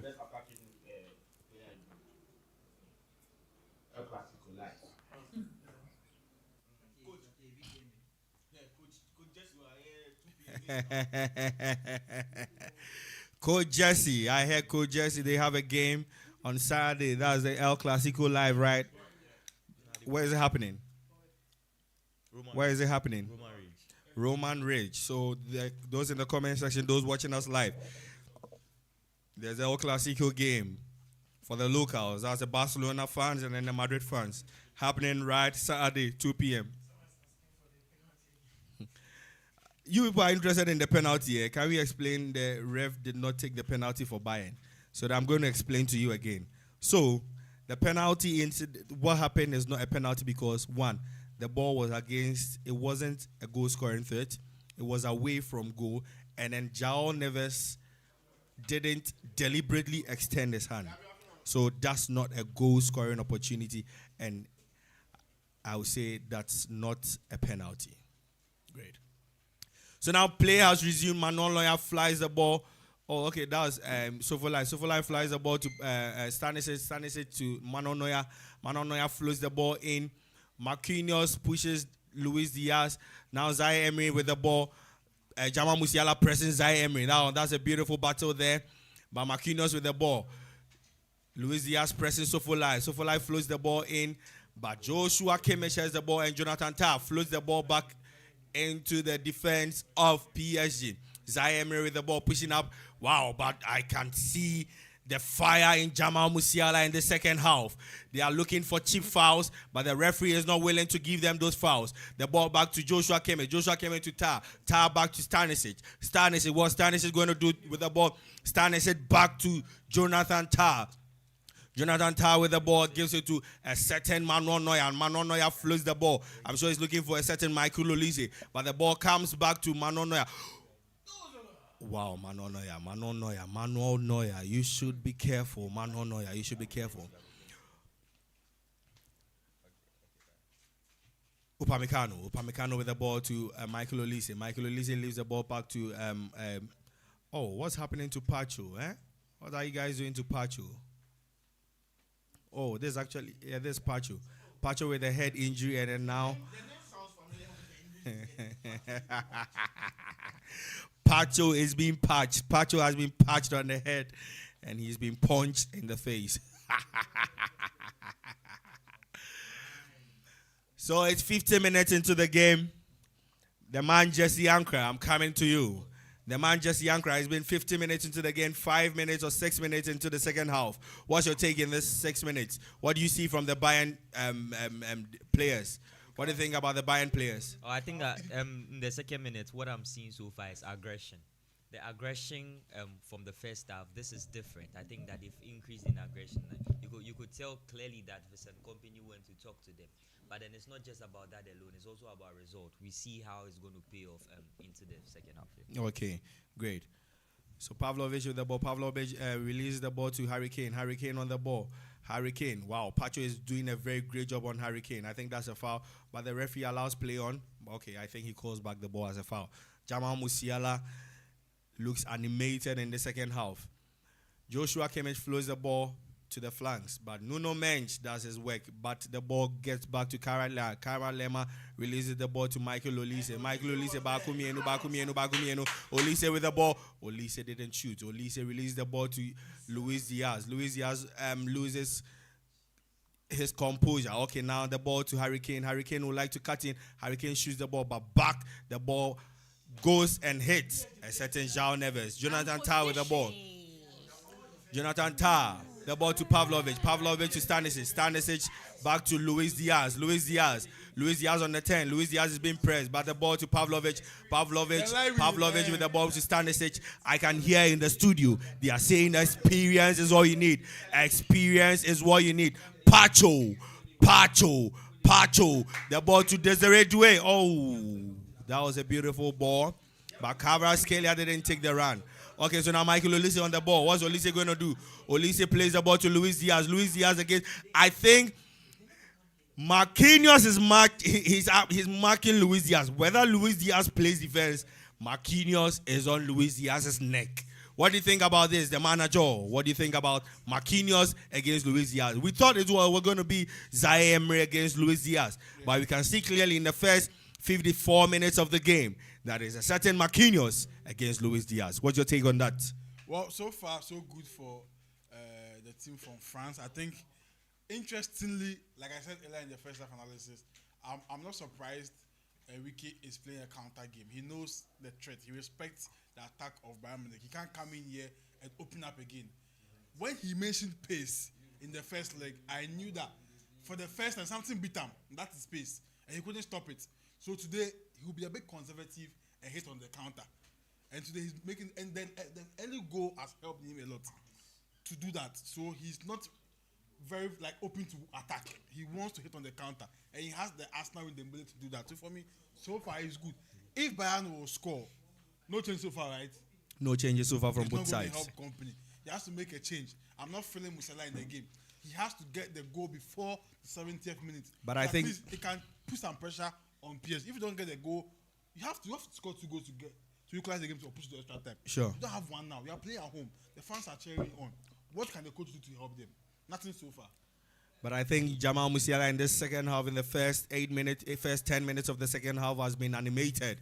He's going in for every ball. Okay, Luis Diaz with the ball on the flanks. Luis Diaz released the ball to Pavlovic. Pavlovic is what you do in training. Pavlovic. Selassie coming for me. So, yes, this was a loose ball.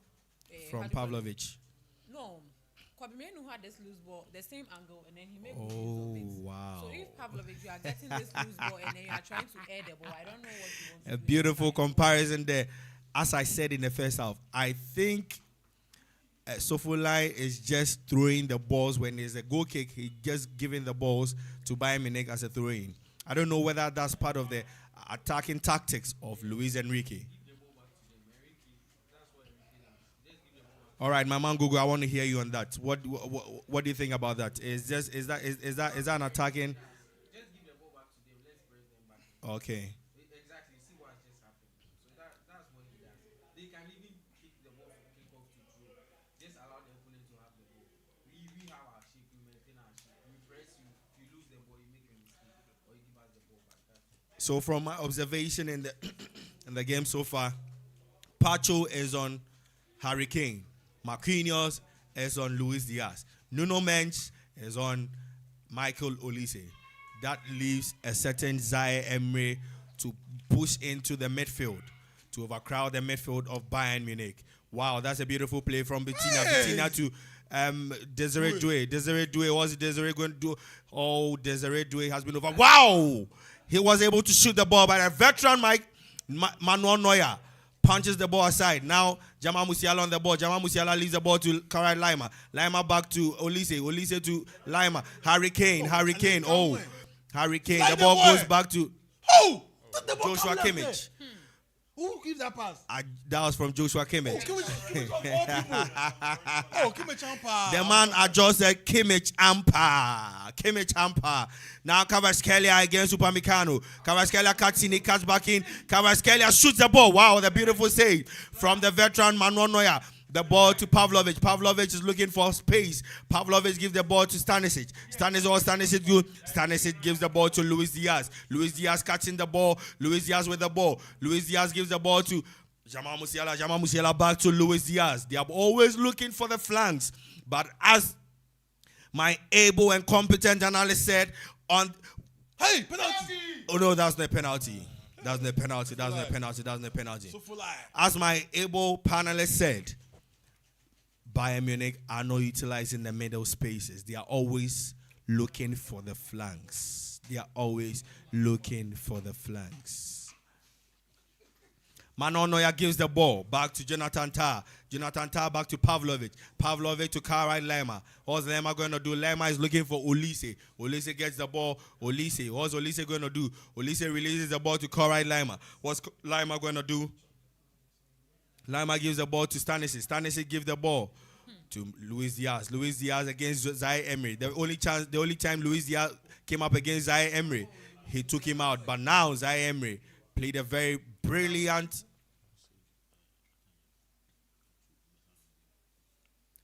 Ousmane Dembele in our sight here. I think Jamal Musiala is suffering. I think Jamal Musiala might be injured. Just get him off. I think Jamal Musiala might be injured. So if Jamal Musiala is supposed to go out, Keina Joe, who do you suggest? Is the best winger in the world currently? No. Because of Olise?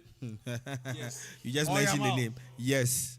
Hey, Kelly. Olise, yes. Yamal, yes. You're asking a question. Is Kvaratskhelia the best winger in the world currently? No. For the position he plays? He's a winger. I'm talking about wingers. No. Yeah, Kvaratskhelia, yeah. For the Yamal? They don't play the same position. But they are all wingers. No, he said wingers. He didn't say Wingers. wingers. So Yamal better pass Kvaratskhelia. Talk to the mic, bro. Yeah. Yamal all the Michael way. Olise with the ball. Michael Olise in the middle. Yeah, Michael Olise. Oh wow, he was trying to dribble Vitinha, but Vitinha gets the ball. The ball to Nuno Mendes. Nuno Mendes turns. Wow, he turns Pavlovic back in and out. Obi Bessie in and out, out and in. In the circle. Luis Diaz against Zaire Emery. What will Luis Diaz do? Luis Diaz takes on Zaire Emery. Luis Diaz takes on Zaire Emery. Oh, I can hear go there, Bayern, from the man, King Virgin. Zaire Emery with the ball now. Zaire Emery floats the ball. Who has the ball now?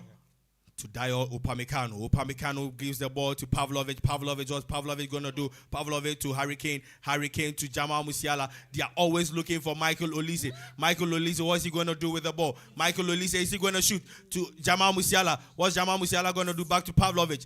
They are playing. Oh, the ball hits the referee. The ball hits the referee. The referee. Yes. In the studio, they are saying every player is defending. What do you expect of Luis Enrique? I said, for him not to change his style, for him to mention pace, that pace has beat him for the first time as a coach in the first leg, he will learn. He's a smart coach. He will learn. So lucky for him, he has gotten the first goal. So he's leading you 2-0. He will defend. It's easy. Jamal Musiala, I think the ball went out of play. On Neves. João For me, Neves. the first leg, he was amazing. Same again, second leg. He's chewing all the grass for PSG. Yeah. Top Neves. And I'll come in and I would want to say this. This game reminds me of Everton versus Man City, the one we just Manchester City. Yes, on Monday. We all saw what Doku did. Doku was trying from the flanks. It wasn't working. He came into the middle. He came into the middle. Yeah. Good. And I don't know why Olise and then Diaz, they are coming. But then... The bench of Bayern. I can conclusively say that Luis Enrique has told his goalkeeper, put the ball out for throwing whenever we have Tactical decision. a very beautiful tactical decision. Now look at where Harry Kane is playing. Harry Kane is out of position. Harry Kane, I can say, is now playing as a defensive midfielder for Bayern Munich.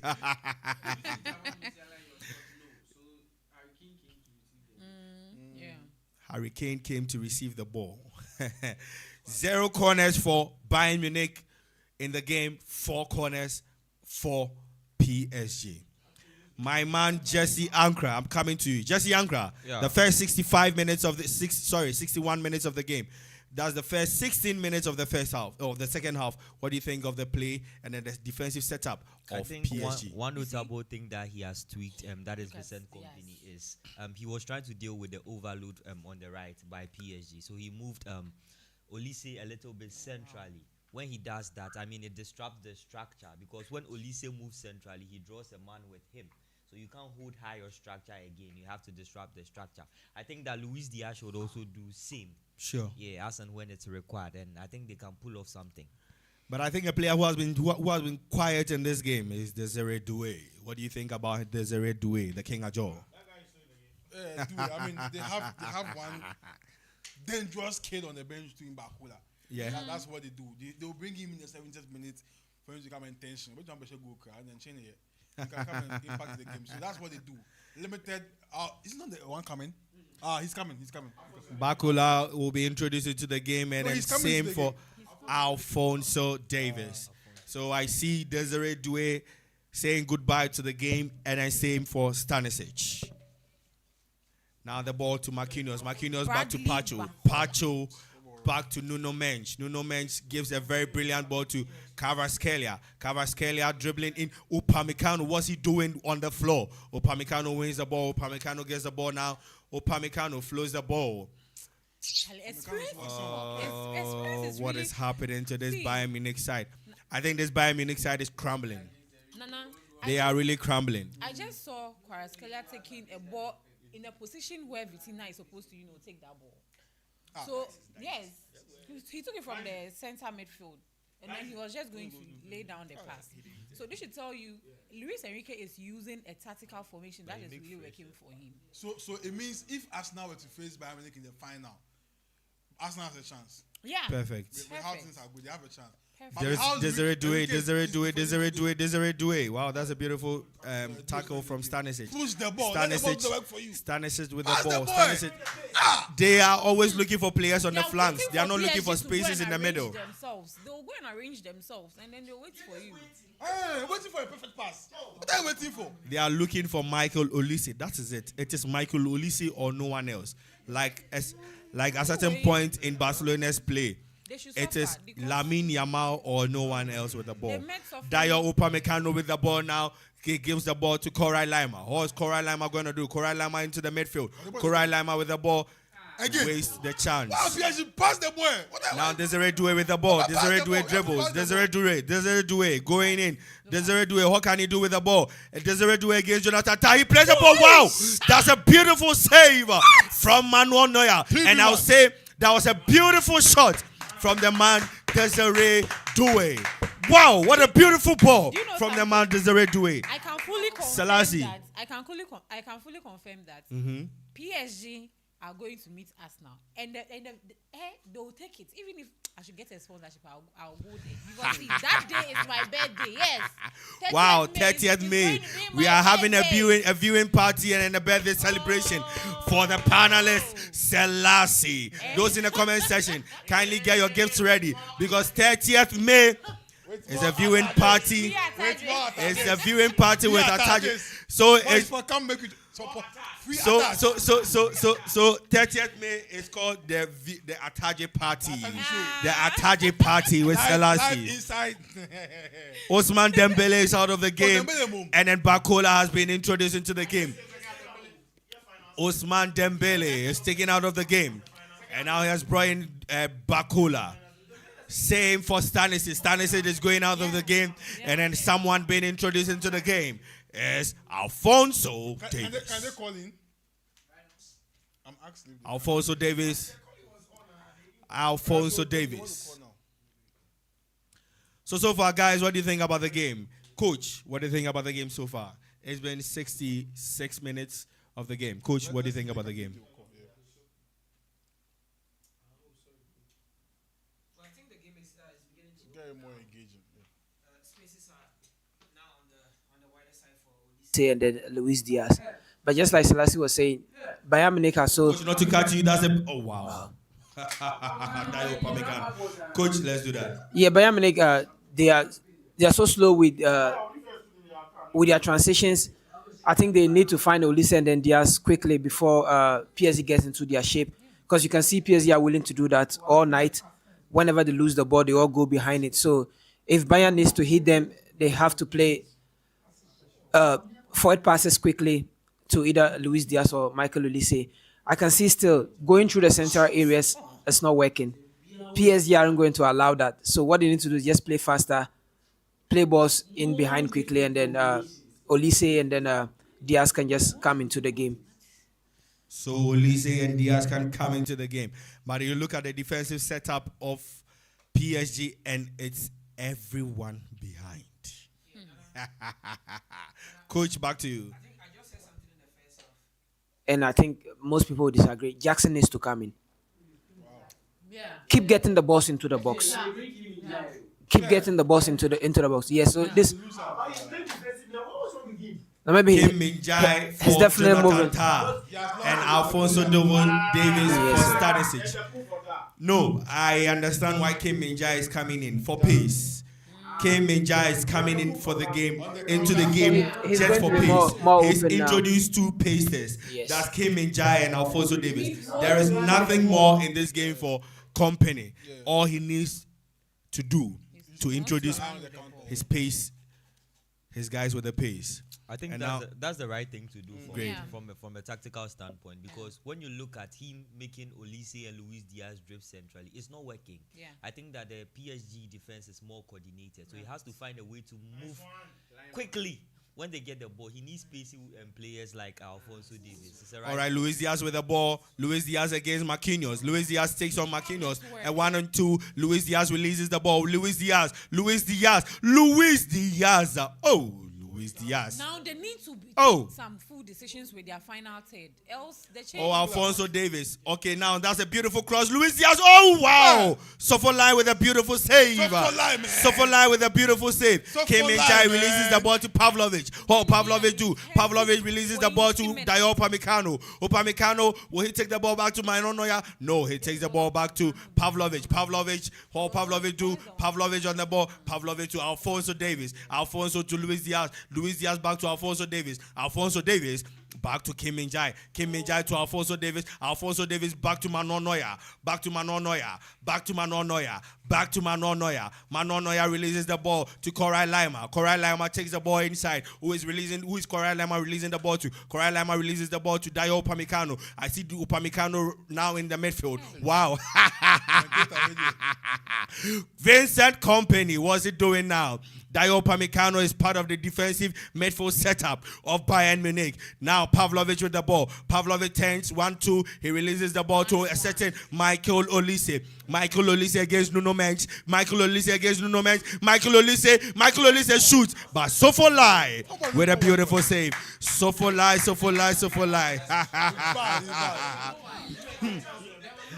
Oh, I'm coming to you, coach. Come in. What do you think about this setup from Vincent Kompany? I think Olise, since the first half, hasn't really started the game well, and he's been second guessing his decisions. Yes. He comes inside, and Olise, will go in for the shot. Yeah. But he takes two extra touches, and then they close him up. He needs to quicken up his decision making. Coach, not to cut you, I see same for Luis Diaz, and I'm going to ask the question: who comes in for Luis Diaz in the Bayern Munich bench? Jackson. Because when you look at the Bayern Munich bench, is a certain depleted bench. They really do not have players on the bench. Jackson. I don't think it should be Luis Diaz out. It should rather be Musiala. Yeah. It should, yes. So what you can do is Diaz on the right wing. Yes. Diaz right wing. The Jackson left wing. Then Then Olise Harry Kane as number 10. Yeah. Yes, then Olise The has Harry Kane number 10. plays number 9. Guys, I have coaches in here. Panelists, coach. Panelists, coaches. Let's not forget that. Alfonso Davies- Now you have a certain Harry Kane throwing in the ball. Harry Kane releases the ball. Now Luis Diaz with the ball. Luis Diaz takes on. Okay, now. So now Bayern Munich with the throwing. Because- Bayern Munich with the changes. throwing. Oh. Bayern Munich with the throwing. That was a beautiful style. That was a beautiful play from Desiree Doué. The reason I was saying that. Joshua Kimmich with the ball. What's he going to do with the ball? Joshua Kimmich. He gives the ball to Alfonso Davies. Alfonso Davies looks slow. Alfonso Davies takes on Zaire Emery, but gives the ball back to Joshua Kimmich. Joshua Kimmich with the ball. Joshua Kimmich with the ball. I see PSG pressing Bayern Munich on all fronts, whether it's defense, attack, wherever you put the ball, we will be there. We will be there. We will be there. Wow, that was a... Bakola releases the ball to Kvaratskhelia. Kvaratskhelia turns in Kim Min-jae. Kvaratskhelia turns in Michael Olise. He releases the ball to Bakola. Wow, Desiree Doué. Wow. Desiree Doué. Desiree Doué. Desiree Doué. That was a beautiful shot from Desiree Doué. But Manuel Neuer had his angles covered. Wow,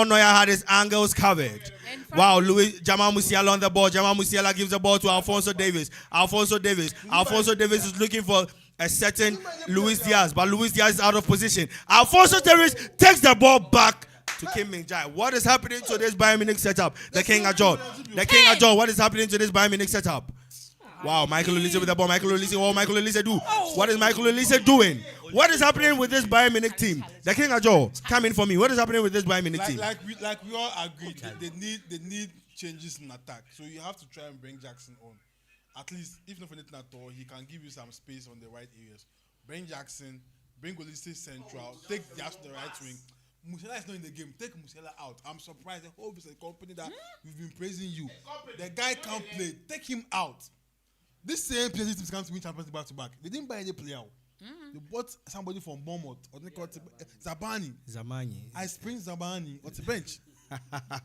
Same team. Upamecano releases the ball to Joshua Kimmich. Joshua Kimmich releases the ball to the left flank for Luis Diaz. All Luis Diaz do. Luis Diaz is looking for Alphonso Davies, or he's trying to dribble Zaire Emery. Luis Diaz floats in the ball, but I think that's a useless ball right there. So yes, I have this to say. All right, Luis Enrique is doing another thing that I'm very impressed about. See, he took Dembele out.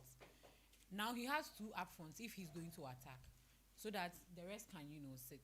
We thought he was bringing Bakola for Doué, but Doué is still on, and then Bakola is the one serving the ball to Kvaratskhelia and then Doué, and that's a perfect formation from.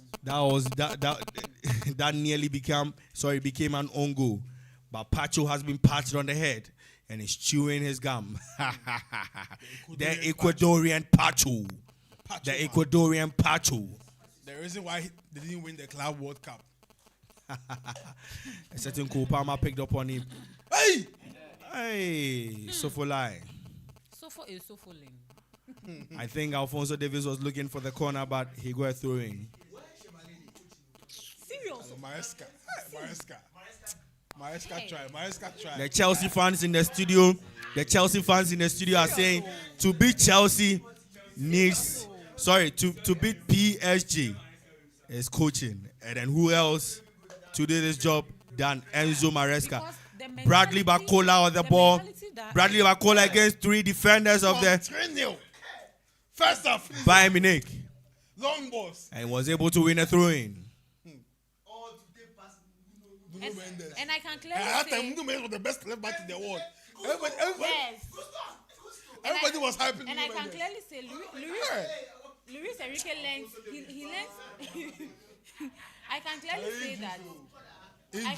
say that. So comment section. Kwame, I can clearly say that Luis Enrique, he learned something from Maresca.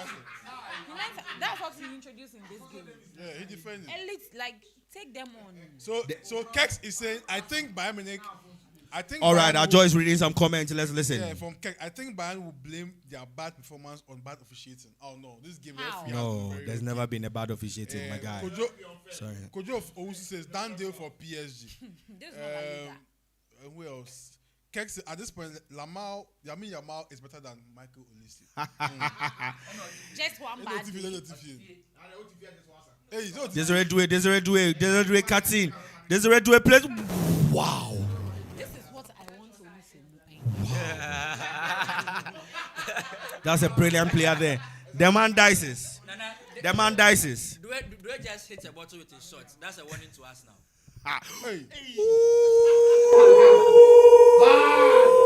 Bad Machi. The man dices just released the bar. The man dices. I'm coming back to you. Kindly release the bar. But after you release the bar, kindly give me your thoughts on the second half. Doué. So I'm saying Doué hits a bottle with his shot just now. That's a warning to us now. Guys, break the bar. The man dices. But before the man dices comes back into it, I'm seeing a substitution from PSG. He's taking out Desiree Doué and Fabian Ruiz and introduce Lucas Beraldo and then Hernandez. Lucas Beraldo and Hernandez. My man dices. What's your take on the second half from both sides? Now, PSG has 5 defenders on the field. Oh yes. Yeah. And I don't know how Bayern is going to penetrate that, because even with the 4 defenders, you are struggling. I don't know why they are holding on to their shots like holding on to their ex-girlfriends. I don't understand. You need to be taking shots from distance. I don't know if they want a one-on-one with the goalkeeper before. I'm really surprised. And kudos to Enrique for making that Dembele change. That Dembele sub has made me realize he really wants to win this. Yes. Because, one, Dembele is a very good presser of the ball. right? Kvaratskhelia, And oh. now he's not going to press again. He's sitting back and hits on the counter. That's why he brought in Bakola, who is very, very, very pacey. And I'm impressed. Like, some of these coaches, as I'll still just swear, these idealistic coaches, sometimes they don't change their style. But today, he's going a little bit of I just Father Moreno a little bit on what I'm saying. Yeah. What? All right, he's going a little bit like a George Father Moreno. Nee, what's your take on the second half so far from both sides? Like I said earlier on, Enrique has really surprised me because this is like plan C for Enrique. Plan C, from plan A to plan B to We- plan we- C. We normally don't see PSG sitting back and inviting people on them. Like you normally don't. No, it's penalty. It's not penalty. The referee has taken a free kick against Bayern Munich. Hey, but Luis Diaz. The referee has taken a free kick against Bayern Munich.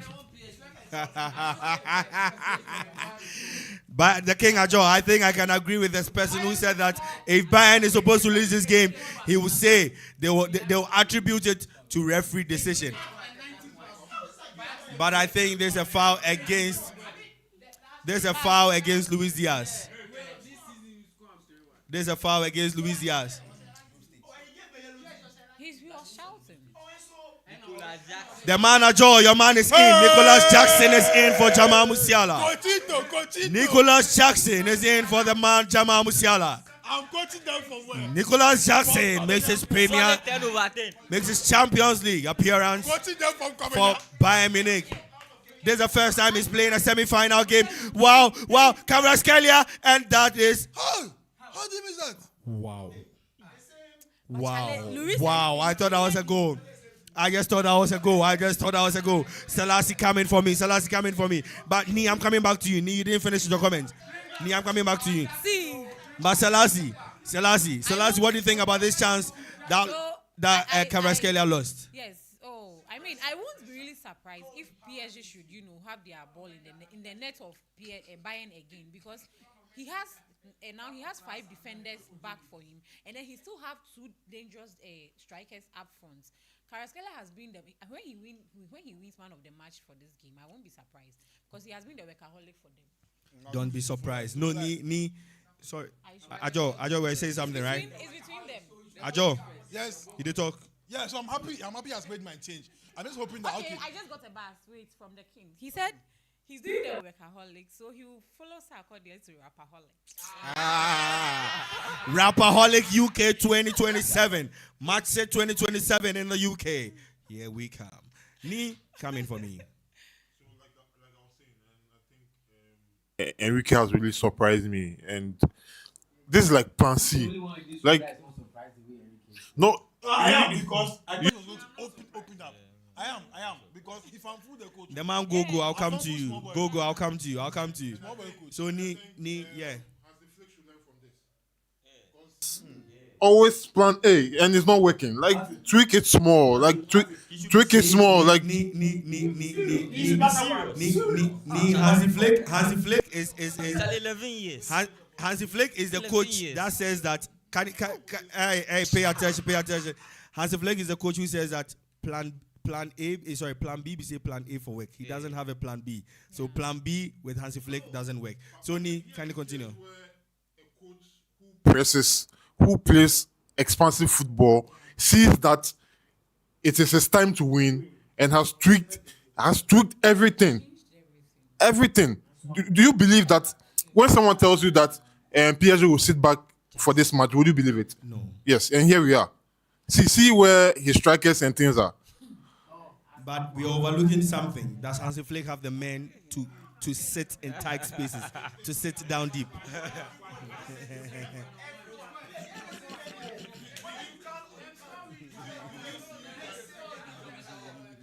Dembele dropping back to come and defend.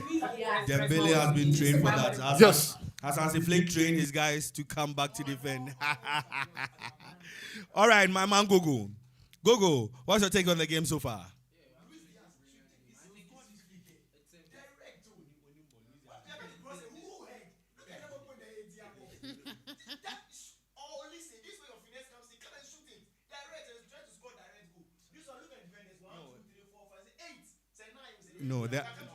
No, Luis Diaz can take free kicks. The perfect person to take this free kick is Joshua Kimmich because it's actually out of space for even Harry Kane to try. So for like punches the ball. So Michael Olise with the ball. Guys, question. I'll go to.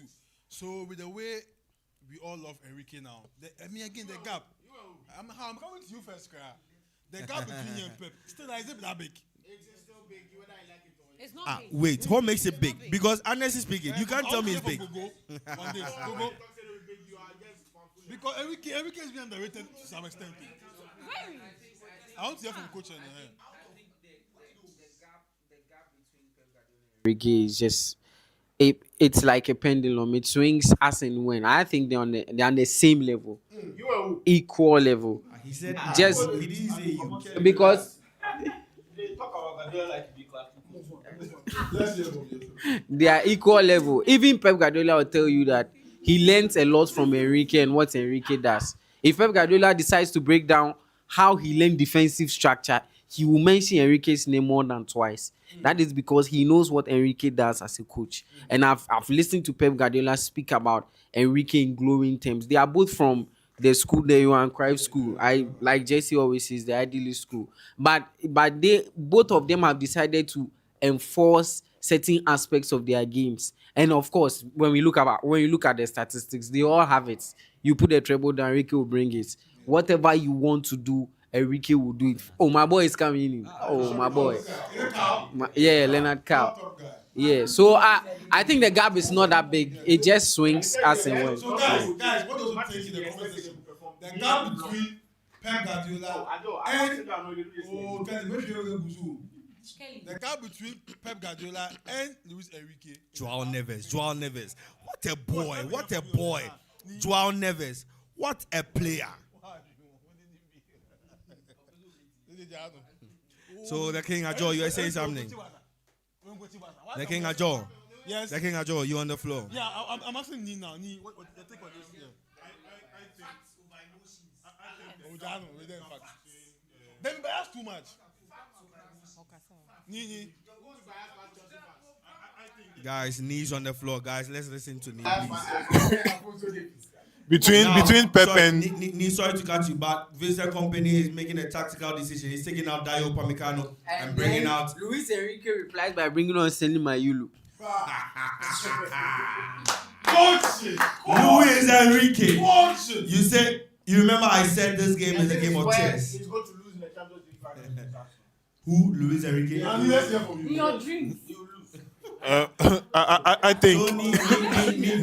Oh, let's pay attention to Ni. Let's listen to Ni saying something. Ni. Because PSG, Jesse, are customizing it. Let's hear from Ni now, please. Oh, who man Ni kasa, eh? So I think the gap between Enrique and Pep is big, because when you look at Pep, he didn't fine. He has his way of doing things, but he realized that in the long run, I can't keep on doing this, like playing this way to achieve something. And you go back as far as I think Tuchel, Man City versus Chelsea, that game especially. You realize that Pep wanted to go a certain way, but Tuchel found a way to beat him. Then from then, when you watch from that time till now, Pep is not the Pep, that you come and play expansive football and no. He has found ways and means to win. You can look at the game against Madrid, Man City against Madrid. You realize that he wanted to go a certain way, but Madrid share no. But he still went ahead with it, and now it is working for him. Like the likes of Semenyo playing as a second striker. We all know that Semenyo plays out from the wing, but he's found a way to use Semenyo as a second striker. But so I think the gap is still big because, like I said, this is the first time I'm watching Enrique change his status. This is the first time for me. I don't know for you, but this is the first time I'm seeing Enrique play like this.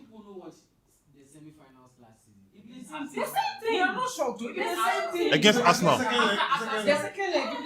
The second leg. Sitting back like this. I've not seen No pressing. The second leg, he come on You can't set up like this. first 10 minutes to score. After he scored, that be all. About Pep and Luis Enrique. I'll tell you what Pep did or the Luis Diaz on the ball. Salah sorry to catch you, but Luis Diaz on the ball. Luis Diaz against Marquinhos. Why aren't they shooting the ball? Why aren't they shooting the ball? Why aren't they shooting?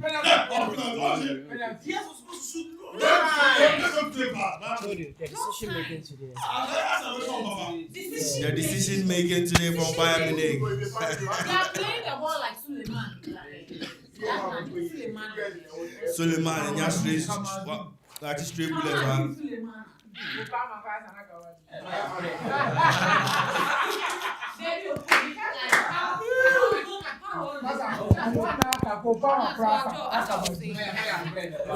feel what Pep took his time to like learn for him to become Pep. No. I mean, Pep went to City and then he took his time to upgrade. It took him like 2 or 3 seasons to upgrade to bring Haaland and like all those people across the board. And then he came to win the treble. If Luis Enrique had not won treble, you can tell me that he's nowhere near Pep Guardiola. But he also took his time. He got scored by Barca. Barca scored him. He has faced whatever he's supposed to face to win, the trophies. He has also worked in PSG. He had Messi, Neymar, and all those people. He has also gone through the mud. That's Vitinha, Bakola. Bakola lost his footing right there. To win that treble. So you cannot tell me that he's nowhere near Pep. At least he has he has done what Pep It's has 89 minutes into the game. So Bayern Munich 0, PSG 1. The gap is big. The debate continues. Is Pep Guardiola the greatest of all time? Comparing him to Luis Enrique. Kindly drop your comments in the comment section. Let the conversation keep on coming. Is Pep Guardiola the greatest of all time? Comparing him to Luis Enrique. Coach, come in with this one for me. I think this one is a little bit tight. Pep and then Enrique are two similar coaches, just like Nee said before. They all from Johan Cruyff. But then you look at Pep, what Pep has been able to do over the years, come to England, dominate the way he's dominated. I will put Enrique there if only he comes to England and do it. I'm an EPL fan, and then that's where the bias comes in. What Guardiola has been able to do with Manchester City. But he won't travel England, right? Yeah, he has to. He should come and then prove it. That is the only difference. That's the only difference for me. He just has to come and then prove it. So let me ask this question. No. Let me ask this question. I'm coming. King Ajo, before you read the question. Let me just ask this question. Coach. Right. Is Lionel Messi the greatest player of all time? Yeah, I think so. Okay, did Lionel Messi play in the Premier League? He didn't. He didn't. No. You can't sit here and tell me. No. Lionel Messi didn't play in the Premier League, but he's determined he's called the greatest player of all time. Yes. Luis Enrique doesn't need to coach in the Premier League to be called the greatest coach or to be compared to Pep Guardiola. When I was making my point, I said I'm an EPL lover, and then that is what I'm going to judge them based on.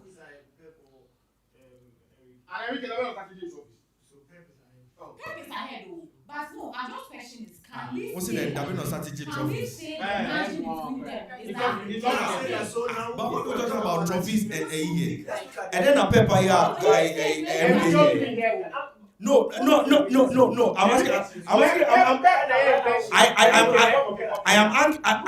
am asking a very simple question. What has Pep done that Enrique hasn't done? I'm just asking a simple question.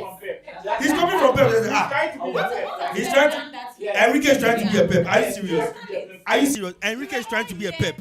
Are you serious? Nana. Let me reply to Coach on what he said about the Premier League.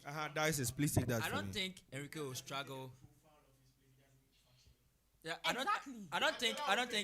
don't think Enrique will struggle in the Premier League. Never. Because one, he has beaten Arsenal home and away. let me tell you something. He has beaten Man City. This season, He has beaten Chelsea home and away. Liverpool home and away, back to back. He has beaten Aston Villa. He has beaten Villa. Chelsea. This is what Chelsea home and away. A2. You forget the A2 or what? He has beaten all the best teams in England. So how will he struggle in England? Achievements, we should talk How will he about struggle in England? But when you want to say, is this person trying to match up to What? Wait. Selassie and all the panelists here. What's actually wrong with this Bayern Munich attackers? They cut in and they don't shoot. See, let me tell you something. So what's the essence of cutting in if you're not going to shoot? The minute Bayern gave Real Madrid, suffering Real Madrid, like we know we are suffering, gave us that chance to come into a game and then, score for me to score with them. And I got to know that Bayern Budapest be hungry. We're free. They will not take it. Yes. And so the 30th made the mini Don't PS. cry. Carl with the ball. Carl, can you shoot? Can Carl shoot? They can't do back to back. They are always doing the same thing. Cutting and not shooting. What is wrong with this But Bayern today, Munich Olise attack? and Luis Diaz, Okay, Diaz on the boy. I mean, they've really caused the match for Bayern. Hey. Paris, you should see how animated. You should see how animated the players are on the bench for Paris. They should tell you that a certain Vincent company lacks experience when it comes to big games like this. Arsenal should be careful. Oh, chance for Arsenal. Sorry, chance for Bayern Munich. It's over. It's over. Chance for Bayern Munich. Hey, Charlie, this Enrique. Enrique! You see, Pep Guardiola will never set up like this. It's too late. Pep won't set up like this. And then coach was talking about coach was talking about the Chelsea Man City. That was Chelsea Man City. Chelsea Man City final, right, against Tuchel. A defensive midfielder. I'm asking, will Enrique do that? Will Enrique do that mistake? No. Yeah, 1-1. Oh, Hurricane! Captain Kane, but I think it's too late. Are we going to have a comeback? Or Captain Kane is going to help? Captain Kane, what a beautiful goal. What a beautiful goal from Captain Kane. I said Alfonso Davies, his passes is always in the Captain Kane. And he includes So that's a question. Why haven't they been shooting all night? Why haven't they been shooting all night? You should see Dembele's face. No, but time. It's a bit too late. Wow, 14 goals in 13 matches in this Champions League. Hey, Hurricane. Hold to me, Mbappe. 15. Wow. Hold to me, Bob. That time I was with you.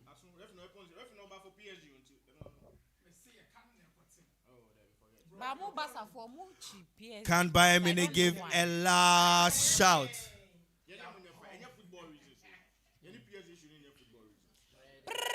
It's over. My baby's over. It's over. Thank you, ladies and gentlemen. Now I did this. Ladies and gentlemen, now the referee has signaled that the game shall come to an end. Yeah. Thank you all for joining in. And I say we are not going to close. We are still going to continue with this live stream. But I did this with the man Jesse Ankra, the King Ajol, my lady Selassie. Go, go, go. The man Kelly, the man Dices, coach himself, the man King Virgin. And as well, I have my brother here, Nee. Ladies and gentlemen, keep your comments coming, keep your questions coming. Is Pep Guardiola overrated, comparing him to Luis Enrique? The King Ajol, do you have some comments ready for me? Yeah, we are coming. All right, the King Ajol is coming with the comments. But right after the game, you can as well call in via the numbers on the screen. You can call in using the numbers on the screen. It's a WhatsApp call, not a normal call. It is a WhatsApp call, so you can You can call in using the WhatsApp numbers right in there, right you see on your screen. You can call in using the WhatsApp numbers you see on your screen. This has been a very entertaining game, a game of chess. Luis Enrique came in, sit in to defend. Luis Enrique has qualified his PSG team back-to-back finals. He's heading to Budapest. Luis Enrique is heading to Budapest. And I'm sure he's going to destroy Arsenal. The King Ajo, what do you think about this game? All right, so guys, let's go into the game. I have Jesse here, still have Selassie, I have my good friend Nana, I have Coach Eni here. Let's break down the game tactically before we go and talk about the Arsenal PSG final happening at Budapest. After the review, you have the chance to also call in.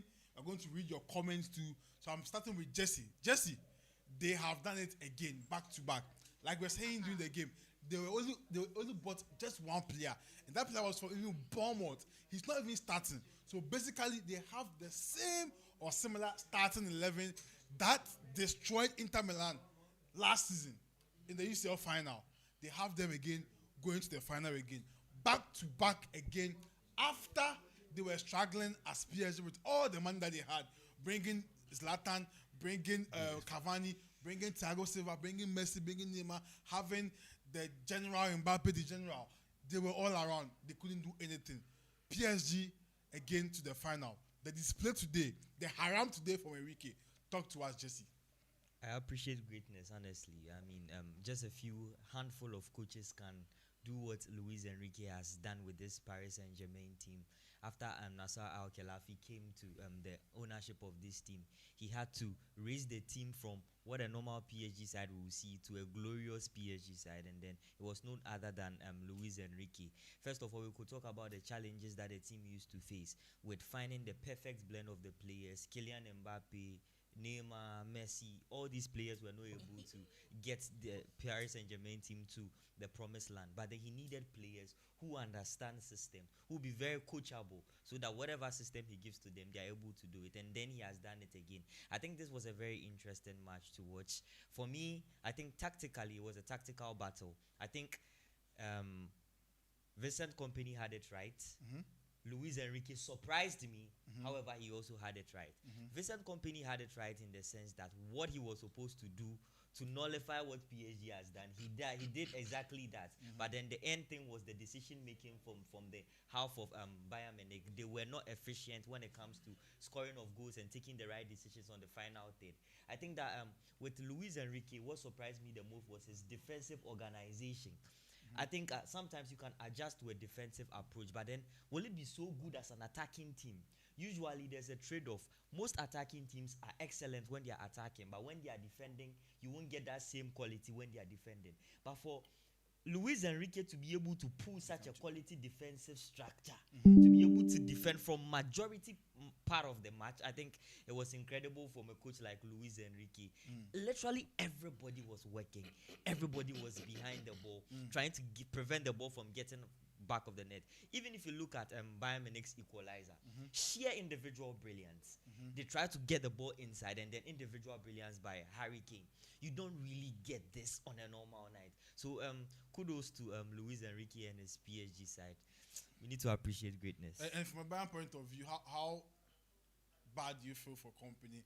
The experience today was bad. They were very naive. By the time they go, what lessons will it take from this experience if you are a player of Bayern Munich? I think it's the experience that beats them. Because I said earlier that tactically, Vincent Kompany did anything that I was expecting him to do at a particular point in time. It all boiled down to decision making. And then when you get to this point in time in the competition, you need experienced players to be able to pull it off. Harry Kane will initially pull you off with some surprise, but then he was nullified from the game. So the game was heavily reliant on the likes of Luis Diaz and then Michael Olise. And then they were not making anything come off the balls that they were getting. At the end of the day, it's decision making. You need to get the ball at the back of the net. If you are not able to do that, you don't win it. So going in, I think that they really, really need to improve. But then this stage adds up to a lot. You've come to the semifinals. Olise, you have come there. Luis Diaz, you have come there. Next time when you get to the semifinals, you know how to approach it.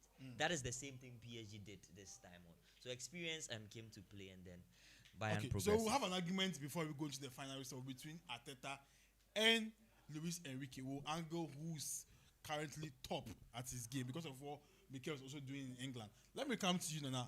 Your take on the game, PSG. How special do you think they are after going to the final again? Talk to me. You made the commentary of the game, so let's hear from you. Luis Enrique has done something special with this PSG side. Luis Enrique came into this PSG side and then decided to take some players out and then build the team according to his structure, according to how he wants to see his players play.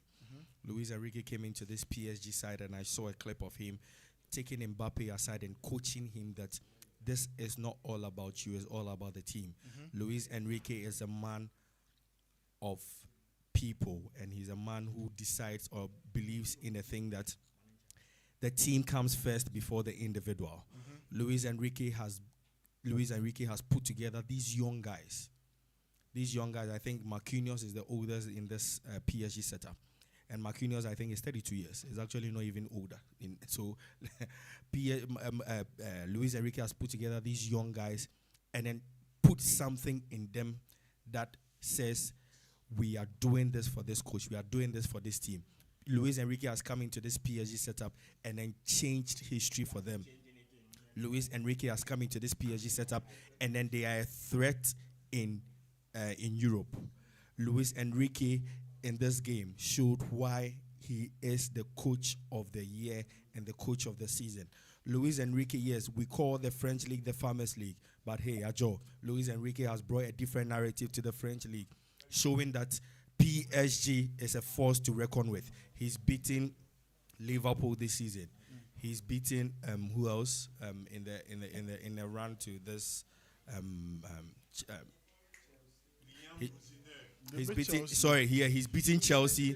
He's beating Liverpool, and now he's beating a certain Bayern Munich, who we all thought were favorites for this Champions League. But Luis Enrique has proven to us that, hey, come what may, I'm going to show you that. I'm going to show you the reason why I am the best coach in Europe. So, Ajo, Luis Enrique has put together a side to reckon with, and I say that Luis Enrique has done well. This PSG side decided to play for the coach, and they decided to play for the badge, and decided to play for the people of France. Okay. So yes, Luis Enrique has built something to reckon with in Spain. We'll have a debate on who wins the final. I want different angles. But coach, come in for me. Your take on the game generally before we go into the final. It's Arsenal versus PSG at Budapest, but PSG and Bayern. How do you see the game? Take it from the first leg. I know a lot of people think there's been inexperience on the part of Bayern Munich and Emerson Company. But then you look at that first leg, the way the game panned out, and then you realize Bayern are inexperienced. But when they turn on the day, they can do the job. Today, one thing I think Bayern didn't do right was they think they were playing at home. They had the supporters behind them, and then everything had to go their way. And I think they didn't start the game well. Before the game, I said the first goal was going to be very important. PSG got that goal, and then it meant Bayern had to chase the game. And that was the reason why Luis Enrique was able to just drop off and then tell Bayern Munich, okay, come at me, come and then get 2 goals. I think if Bayern had started the game more seriously, taking the game to first half 0-0, and it was still one goal in the game, Bayern could have still been in it. One, their decision-making on the day was very poor from their best players in the past 2 games. Olise, his decision-making was poor.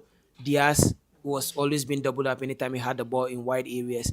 And then because PSG were sitting back, Harry Kane couldn't really drop deeper to give all those passes that he gave to Olise in the first leg. So I felt like Bayern Munich didn't start the game really well, not because they are not experienced enough. I just think there's just something about them. They felt they were playing at home and then everything was to their advantage. But then you look at this PSG team, like I said, they came to Stamford Bridge, they hit Chelsea very quickly. They don't care whoever they play or where they play.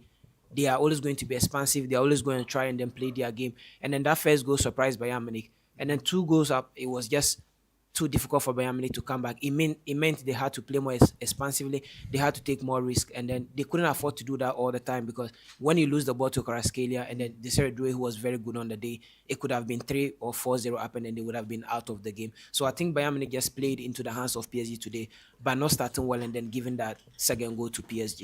Okay. Before I come to Selassie, those are the comments. So our case studio says company didn't make any subs. There's a call coming. Can you pick for us? Okay. So guys, if you want to join us, just call the number on your screen via WhatsApp. Via WhatsApp, please. Via WhatsApp, please do it. Via WhatsApp.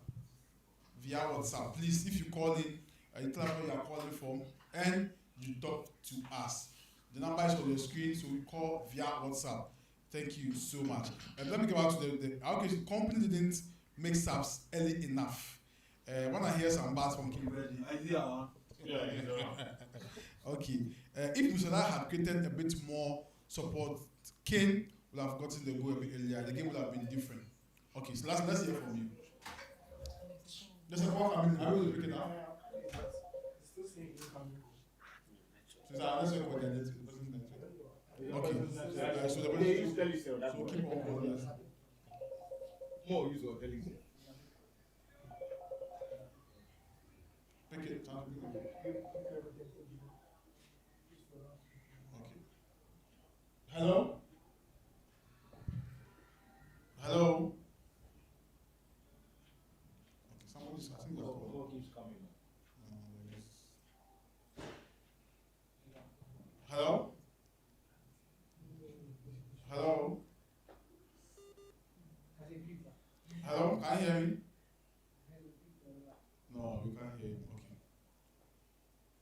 Okay, make a hold on for you. Slash, let's hear from you now.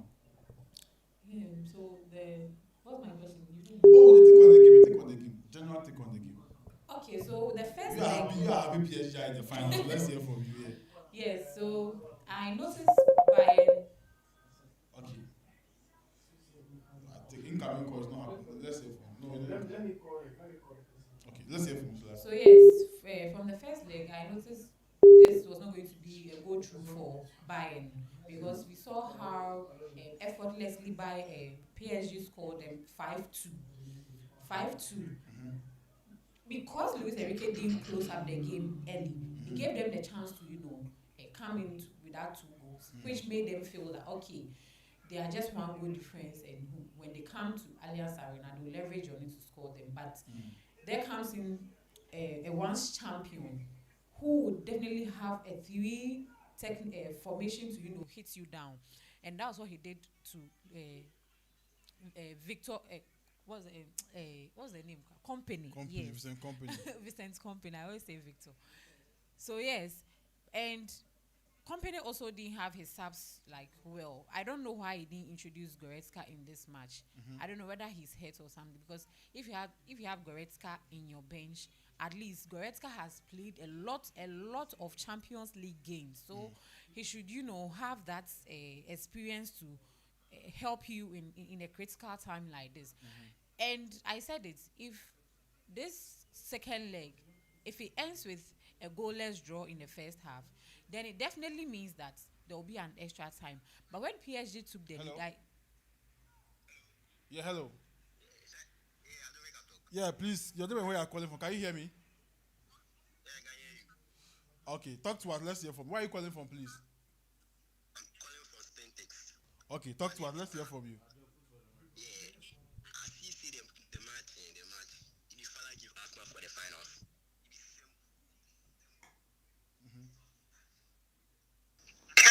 PSG sound. Make you hear you. We listen to you. Okay, I think we can't hear him. If it's not working, just let me know that, because let's continue. Yeah, so I was predicting a goalless draw in the first half, which can take the match to extra time. But then, when PSG came in early, I knew that no, this time around, 2 goals difference. The only thing that Luis Enrique would have to do is to close up the game and rely on counter. From minute 1, Kvaratskhelia has, played a very tough role in this game for them, and he kept in inside the match from minute 1 to the last minute of the game. So I mean, if you know what is working for you as a coach, you don't change it. You have to leverage on it. I would want to say something about the final, but then I know it will be a topic for us to discuss about. So yes, I want to start a final discussion with Gogo. Gogo, you are an Arsenal fan. I don't know how you feel about it, but all I know is that from day one, from day one, from the day you qualified for the final, no, don't feel okay till 30th May. I've experienced that before. It's not my happens. You wake up in the morning, I think about the final. How do you want your coach to approach the game on the 30th, and what will it mean for Arsenal to go to the UCL unbeaten and win the Champions League? Google, let's hear from you. All right. Speaking about the names, and I think not sleeping well or not, that is just the excitement. For I know, right? since 2006, I watched so Campbell head that ball into the net. I've not seen Arsenal being in the final before, so it's the excitement about it. Or coming to the approach, I just think that there's this theory that I have. Mikel Arteta, you don't punish Arteta twice, Okay, wow. That's and interesting. when Arteta punishes you first, you are likely to get one over him. So the big example was last season when Arsenal faced PSG in the Champions League group stages. They won against them for 2-0, and then in the semi-final, where we all thought, well, he's beaten this PSG team before we realized they lost both legs, I think. So yeah, and then Bayern, I think Bayern eliminated us from the Champions League or so, and we've not faced Bayern until this season when we faced Bayern. He scored the Bayern 3-1. So I just feel that maybe that works in our favor. But coming to the game itself, I think that whatever we've done this season, at the ending of this season, that is Newcastle, Fulham, Atletico, can still work for us. But then again, now it's out there, so the what helped us, the tweak that he did against Atletico that helped us is previously in the Newcastle game and then in the Fulham game, Saliba was the one doing the right back duties where Ben White was up there.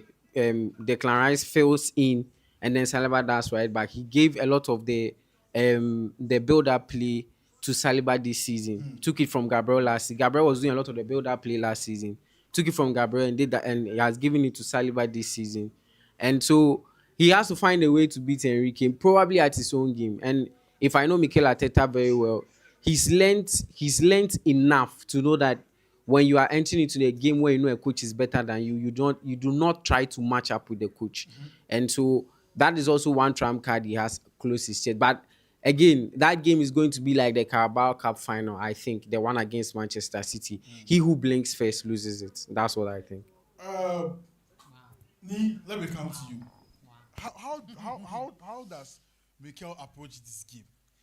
Does he take a leave from what Chelsea did in 2021 and go full defensive, try and get a goal and defend?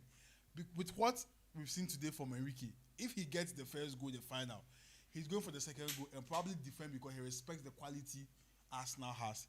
How will you approach the game if you are Arteta? Because people think you are the underdog going to the final. I think Arteta should go for it. He shouldn't sit back. Wow. Yeah, he should go for it because once you sit back against PSG, you're in big trouble. I remember the game Chelsea against PSG. We went for it and we got the 3 goals. So I think Arteta shouldn't sit back. He shouldn't do the mistake of sitting back because this is the final. Don't sit back. Go for it because once you go for it, PSG will also panic because PSG doesn't have a good defense and you have a good defense. So once you go for it, you have a very big chance of upsetting them. And also, I don't know if experience will come into this. That's coaches that have been to finals before and all this will also count. I don't know the number of finals Arteta has been to. I don't know. But you're going to play against someone who has been there, who that is the food he eats. So it's also down to the players, not just the coach. Mentality wise, are the players up for it? Because this is a very big stage. This is not like some group stage game or something. This is a final. This is a one-time show. Yeah, Score and win and go and take the cup and go. exactly. And you're looking at players from PSG who are hungry for it, who want to win again. They've done it. They did it last season and they want to do it again. It's not as if like, oh, we've done it before, so let's just go and represent. And no. Okay. They want it. So I think Arteta should go for it and surprise Enrique. Okay, guys, open house conversation. Can he surprise Enrique? No. Ajo, okay. Let's have a conversation now. You before coach comes in, I'm hearing Ning saying that will it come down to experience and the UCL final is a different ballgame altogether. Yeah. One thing that made Madrid win against Liverpool in the 2018 final was experience. Yes. One, even jetting the whole team to the final grounds is a different ball game. Come to talk about family members. It's a whole psychological game going into that. Now, Luis Enrique has experienced this with a certain Barcelona. He has experienced this with this PSG setup. And he's going to do that again. Look, it takes a certain burden of him. Now, there's this pressure on us now. We want to win our first UCL trophy. Are we fit? The psychological games. Listen, this final, I think, will be an exceptional one. But I don't think Arsenal or Arteta wins or edges Luis Enrique. I think this is going to be something simple for Luis Enrique to just go through. Because if you're going to come in, I'm going to state this: Zidane won the Champions League 3 times, right? Yeah. Back to back. Yeah.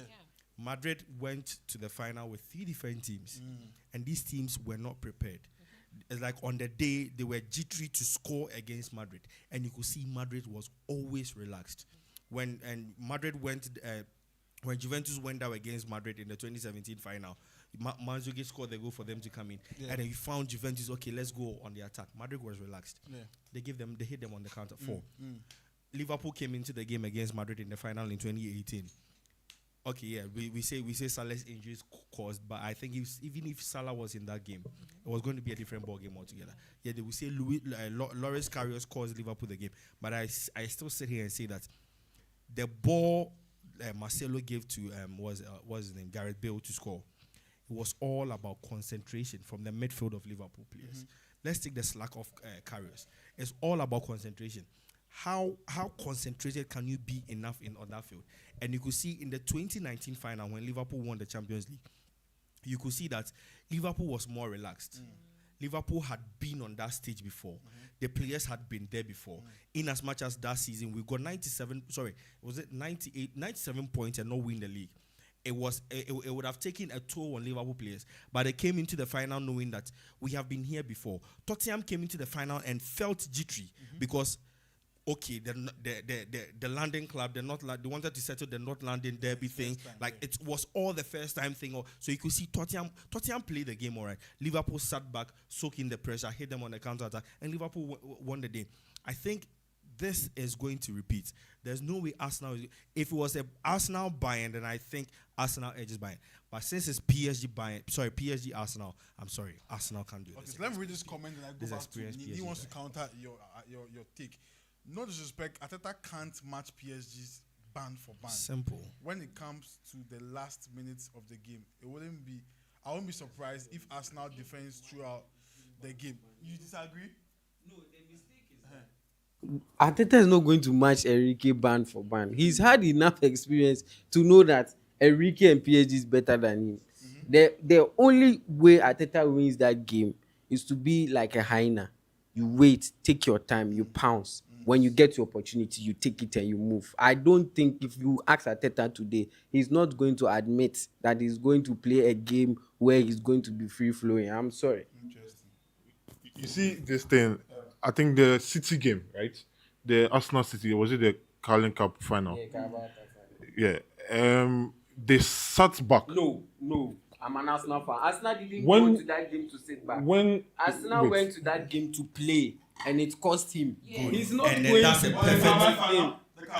Yes. Ajo, Did you go to play? Yes, he that's a went to perfect play. example of a final for Arsenal. He went to play. You see, they went in like Listen, this Arsenal setup, all they need is a trophy to hit the next level.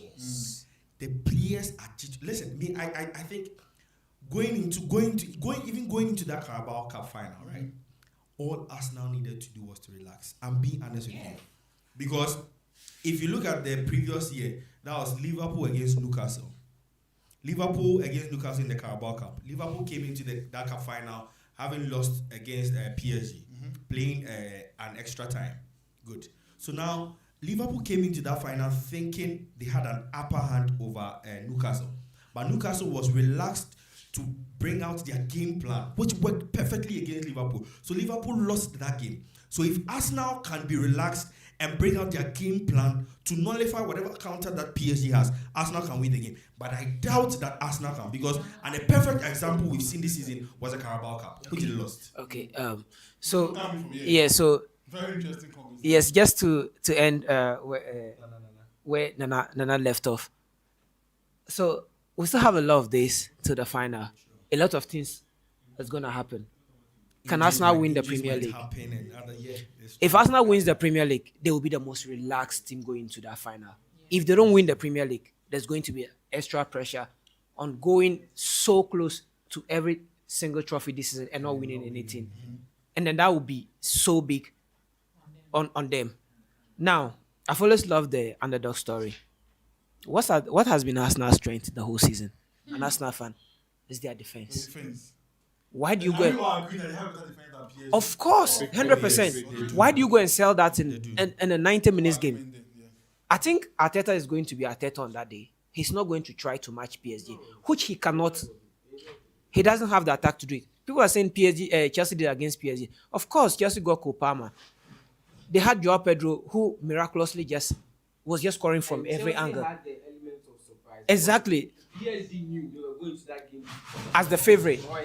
Chelsea. They didn't see. I think when Enrique analyzed that game in the final, he did not see any way Chelsea was gonna come at them. Element of surprise that big day. And for now, if you put Arteta down, you put his team down, there is no element of surprise in that team unless he wants to surprise us on the day, which he will not do. I watch Arsenal a lot because I love the Premier League. I don't really watch PSG unless maybe it's a Champions League game.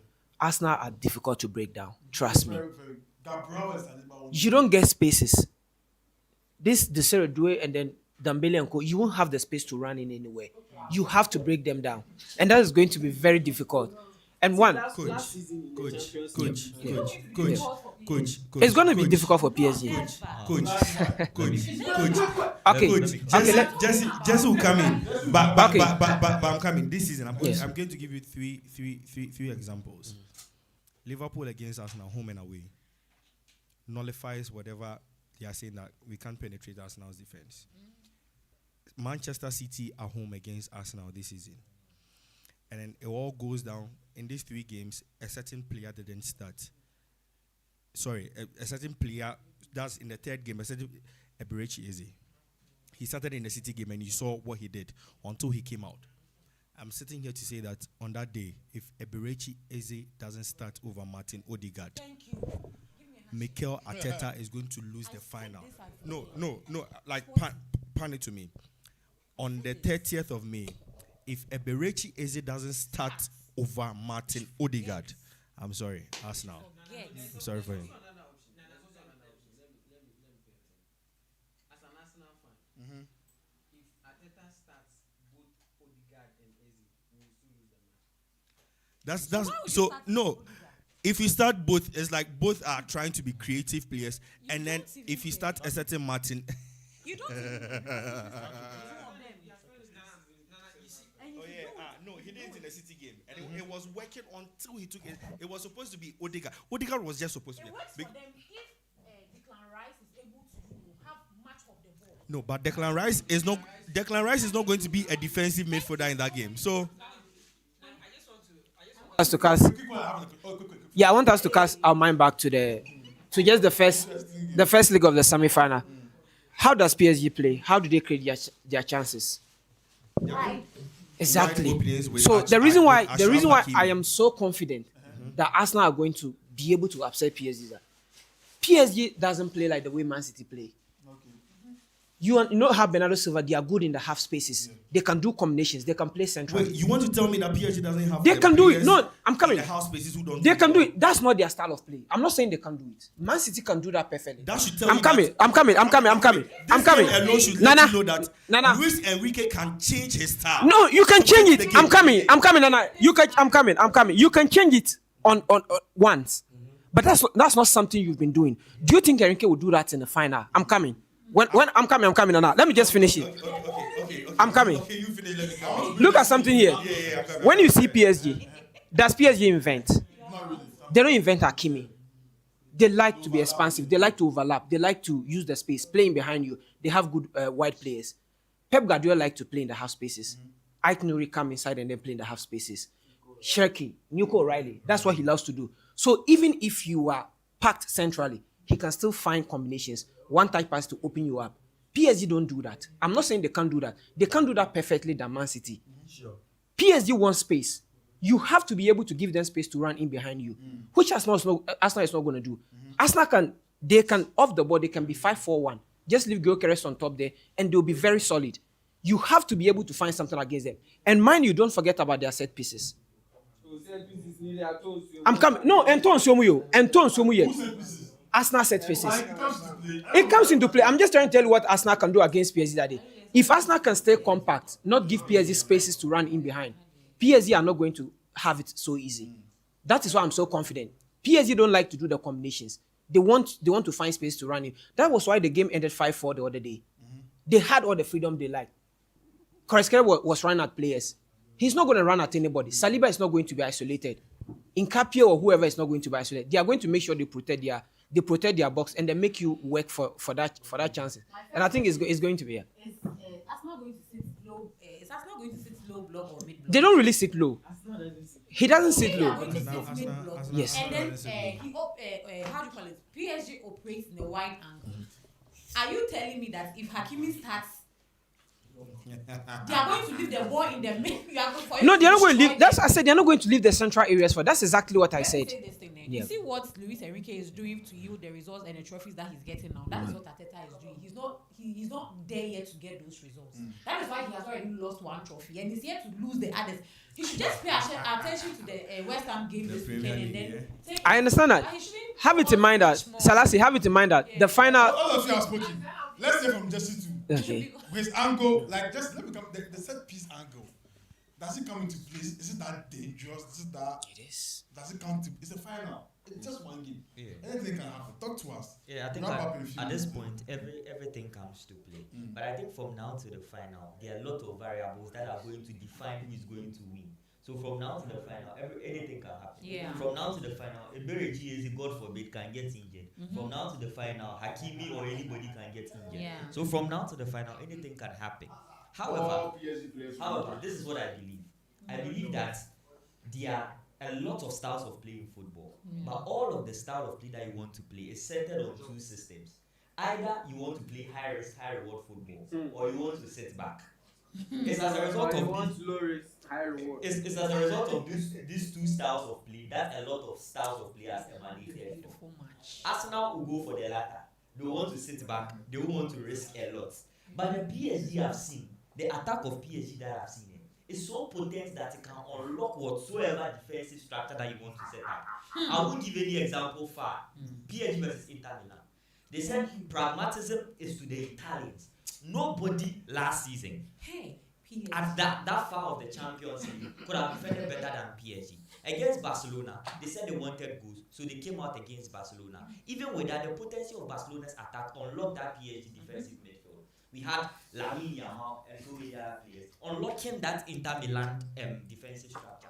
See, there are so many ways to unlock a low block defense. Jesse, you see, you said you have variables, right? Yeah. My question is: has Arsenal played against a false nine before, like this season? Yes. Yes, 1 year this season. They played. Which give me examples. Oh yeah, they played against. Sorry, let me come. They played against Liverpool. We didn't play first nine. He played first nine. Who- They won one game. Yeah. Who was the nine? Yeah, it was 1-1 at Emirates. Who was the nine? Who was the nine? Liverpool didn't even play You don't play striker. 9 safe. At some point, someone's like, Was it Gakpo? Soboslai, Bradley. No, even Gakpo. We didn't start that game with even a striker. They no said Mohamed Salah didn't play. Cody Gakpo didn't play. Ekitike, Isak, none of them Because played. It I am was just full of midfielders. I'm asking because the front three of PSG is space. Pace and space. I don't. Yeah. Okay. I don't So the way Gabriel defends, he likes the matchups. And Dembele won't stick with you. Stand there for you to come in. So this match, I would say, is all on Declan Rice. Declan Rice. Yes, that's 6. Where Dembele likes to operate. As Zubimendi will start. Now, question. But they are changing Question to stuff. the Arsenal fan. Go. Out of nowhere, your coach has brought in Skelly in midfield, and that guy is so special. I think he's playing very well.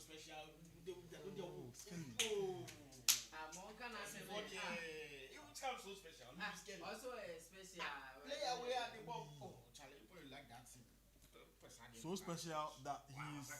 Oh, Kelly, you spoiled it. But hear me out. Zubimendi on the bench, out of nowhere. That's also another variable that can change the course of the game. Because when you look at what Rice and Zubimendi have done this season, what we've realized that, I don't know how to say it, but a lot of the time they lack, the two of them together lack the I don't want to use risk. They just prefer to go safe in the midfield, sideways passing, or that they cannot really drive with the ball. Especially for Rice, which have been disappointed in him a lot this season, because he's not done what he has learned to do in the past season. But the variable changes when you have a Miles Lewis Kelly who is so good at driving into space and winning fouls. Those little fouls in the midfield, it destabilizes your opponent. And I think that it's one key thing that if Arteta wants to do with Arsenal, especially against this PSG team who can actually dominate the midfield, is one key. Once Rice wins the ball, once Lewis Kelly takes the ball, shields the ball enough, gets the foul, drops dead, it destabilizes the game for PSG, and then maybe Arsenal can do something from that. But again, looking into the final, I do not think that Miles Lewis Kelly is going to start, because then again you have two of his same kind in the PSG ranks. That would be Zaire Emery and João Neves. So they also have enough energy to nullify what only you, Miles Lewis Kelly, can do. So it's a dicey situation. But the form of Zubimendi, will you start him in the final? No, I for me, I would not also. Well, then you take the risk and start the MLS either way. And looking at what Miles Lewis Kelly, looking at what Zubimendi also did after coming on against Atletico Madrid, then you get to appreciate that having him also on the bench to come in later on in the game is also another tool that you can use. But that again will depend on what happens during the first 60 minutes of the game. So I really appreciate what Miles Kelly is doing now, and the confidence he has to play in certain big games. To watch that kid go to the Santiago Bernabeu and boss the game at the Bernabeu. So he has the ability to do that. But then if you want to look at what the game actually demands tactically and what experience actually demand, I'm sure Arteta will be tilting towards Zubimendi. So this is an open conversation again. Now, Mikel got the job 6 years ago. Yeah. Oh, I saw that your viral thing. Okay. December 2019. The one you said that no when you Arteta should resign. He took the job 6 years ago. Yes. As a head coach. Yes. Eventually, he became a manager. Yeah. Now this conversation is coming again. Now even today, Mourinho is asking for full autonomy. I know where you're on, going. on yeah, I mean, it's a conversation worth having. We have like people are watching and listening. I wish you can end now, but let's end with this one. Yeah. He takes the job as a head coach. Yeah.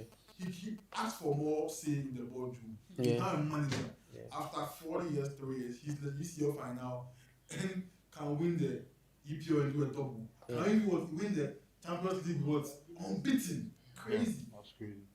Now, let's just suppose giving coaches full say in the boardroom, and this thing that having sporting directors to have say or full say, whatever they call it, at National League Football Club.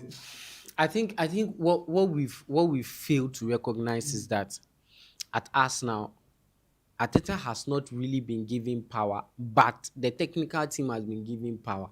The technical team headed by those days Edu, now which is Andre Beta. And I think that choices about who plays, what we do as a club, the identity we want to bring in from players, how we want our club to look like, those choices come from the technical team. And that is unanimously approved. No one goes against it. And I think what that element is what makes the fans appreciate your club. The transparency, the bringing in a certain type of energy that sells your club in a certain way. And I think for Arsenal, that is what has helped them. If you look across the Premier League and with owners who are Americans, I can mention a few. We will have maybe Chelsea, Bournemouth with Liverpool. All those clubs, I can tell you for a fact that Arsenal is the one running a certain model that is not US like. Yeah. That's true. When you go to Bournemouth, Bill Foley is running the club without a technical director. You go to Liverpool, they broke down technical director, brought him back because they do not want someone to have total control.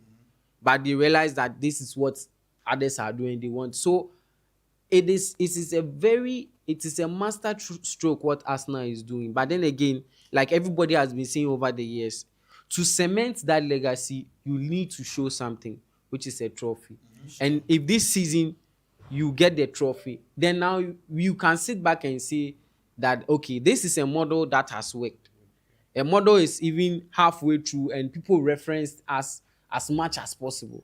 So it is a model that can be looked at. But as an institution, whoever wants to copy that model, are you willing to go through a process where you are going to? That is also another conversation. As a football pundit? Me, I prefer time. I think football has become so success driven that even Arsenal being second in a league we claim is the best in the world for 3 seasons in a row is a failure. Our idea of success has become so much about the numbers that we do not appreciate the efforts of certain people. And I understand where that is coming from, fair enough. But if we are going to appreciate the process, going to appreciate what time does to a certain team, then we will see more results than look. Nasser El Khalifi, at some point in his life, he never appreciated the process. He thought he had the money. Bring whoever you want to bring, and then I will bring whoever I want to bring, and then we will make success. He realized that it didn't work. And then he brought in Luis Enrique, and Enrique convinced him, together with Luis Campos, convinced him that Mbappe is not good for the model. They took Mbappe out, and he won his first trophy. A trophy he has been looking for since the time he took over the club. Now he's going to back to back. That is what process and time does for you. Look, you a lot of time we refer to the Real Madrid type of model. Please, how long has Florentino Perez been the president of Real Madrid? That is the process of time. And if he puts a model up and he says that this is the model I want to use, it means that the model is certified and has been vetted through time, because they've won with that type of model severally. You get what I'm saying? So I think it's about time we begin to appreciate time, the process, and I think maybe Chelsea. Now coming for me, you're also facing something similar, not to compare to that of Chelsea, but what Mikel has done, going to the final, almost about to do a double. If he doesn't win any trophy, it's a different conversation altogether. If he wins that model, it works with time. Liverpool gives teams time, Chelsea doesn't, some teams doesn't. What your take on this, then we wrap up? Yeah, Liverpool is known. The hierarchy of Liverpool is known to give coaches time to build something, but the coaches build something with the trust of the players and the trust of the fans. Liverpool as a team is built on the trust of the fans as well.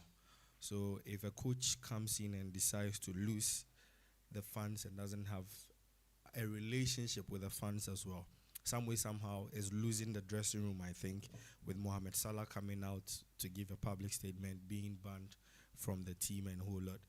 I feel this coach needs to be replaced. Sometimes we just have to be dynamic enough to change whatever that has been set to be. Changing a manager for Liverpool shouldn't be casting steel that we trust the process. Sometimes the process is not. It's evident that it's not yielding.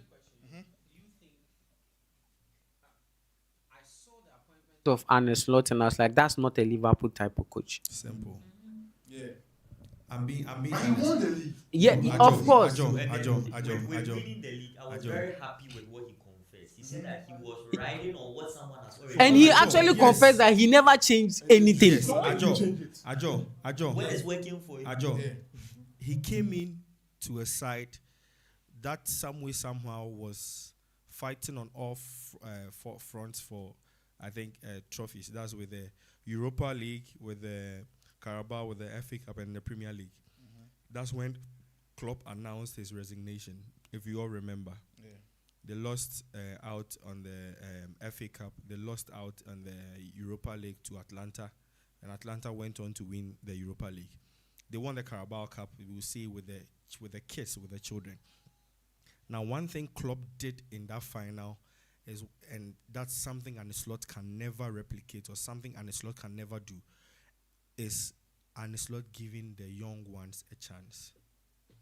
Arne Slot has never given any young player a chance, because you can count the number of players Klopp gave chances to and are now big players. Trent Alexander-Arnold, Conor Bradley, Curtis Jones, Kevin Stewart, Tyler Morton.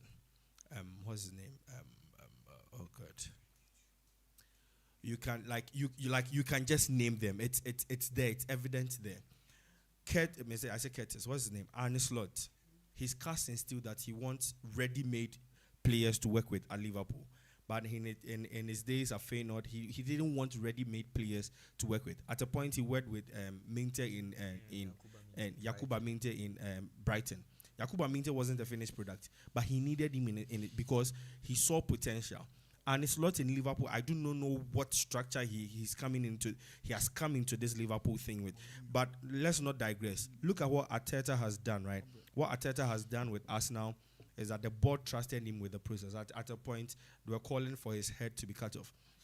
But Arteta, year in, year out, gave you a structure or gave you evidence that this is where I am going towards.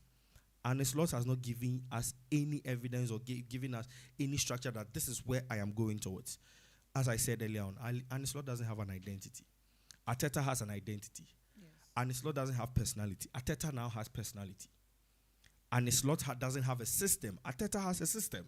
So if I call for the head of Arne Slot to be taken off, I am not shouting out of, because Arne Slot hasn't given us proof. He doesn't even have a relationship with the fans. Arteta now has serious relationship with the Arsenal fans, and it's very evident. Yeah. So I would say what Arteta has done at Arsenal is just left with the trophy. I remember when Klopp came in, he said, in the next 4 years, if I sit here and there's no trophy, then meaning the process has not worked. And in the 4 years, that's 2019, he won us the Champions League, and that was a trophy. And then that pushed us onto a different level where we became a formidable side in Europe and in England as well. So I would say what's left of this Arsenal side is a trophy. And if he wins a trophy and is able to keep these players all together by signing in, by bringing in experienced wingers, I think all Arteta need, I think, is experienced wingers, and then he's good to go. So yes, Arteta has done a good job and is doing a good job. But what I think this Arsenal side need is a trophy to push them on to the next pedestal. Okay. But with Arne Slot and Liverpool, I think it's time for you to go. Thank you. So I'll Arne link Slot. the same question to our last analysis, then we wrap up to Selassie and Madrid. And looking at how they also want to bring Mourinho on board. Is it ideal? Is it going to last? Because if you get it wrong with who you bring on board, it affects your play, affects your style, affects what you can win even before this. Affects your next 2 years, next 3 years. So right now, the football is being played in the boardroom. The sporting directors have a say before even the coaches go to the training ground to play, and even transfers will come in. Look at the game we had between PSG and Bayern the first leg.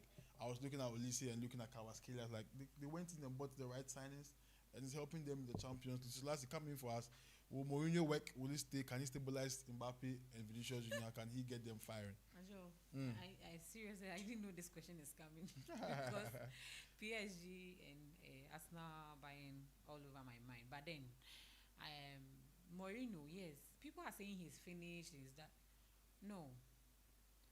Mourinho coming to Yeah, you go 5 plus Trump. How many they shine for Salam? Mourinho coming to Madrid, I don't think it's a wrong move because he went to Benfica and Benfica they had their problems. They had elections and all that, so everything had to go to the club. And if he's coming to Madrid, everything will go to the club with a trophy. We are talking about Mourinho, who was able to invert Ronaldo into a striking position. Exactly. So Mbappe coming to Real Madrid, you know that was the main thing that you were coming to do for Real Madrid. So that one, Mourinho already knows. Whether he likes it or not, he will have to do it. And Vinicius ego, pride, tantrums, and all that, he's going to massage all those things. And when those things are well massaged, with Valverde being our captain for next season, Massa, there's nothing like trophyless. So I'm in full support. La Liga. Yes, I'm in full support. He should come. Even if you cannot take La Liga, we can, because see, we've seen how do you call it? Luis Enrique fighting Bayern today. They are trying to play some Shakara high line, and that was what brought the first goal. Upamecano trying to step up, and it brought the first goal. So Mourinho, I think, can go shoulder to shoulder with Hansi Flick, and it will put some pressure on the league next season. You disagree? You disagree as a Barcelona fan? Oh no, I totally agree. Okay. I agree. Yeah. What Mourinho will just do is to, the ego and the tantrums about the team, he can manage it. Maybe get one stable central back who can, pair with Elder Militao or anyone. Then Tchouaméni, he should train him very well. He is good. He can let you play what he wants you to play. The position. No.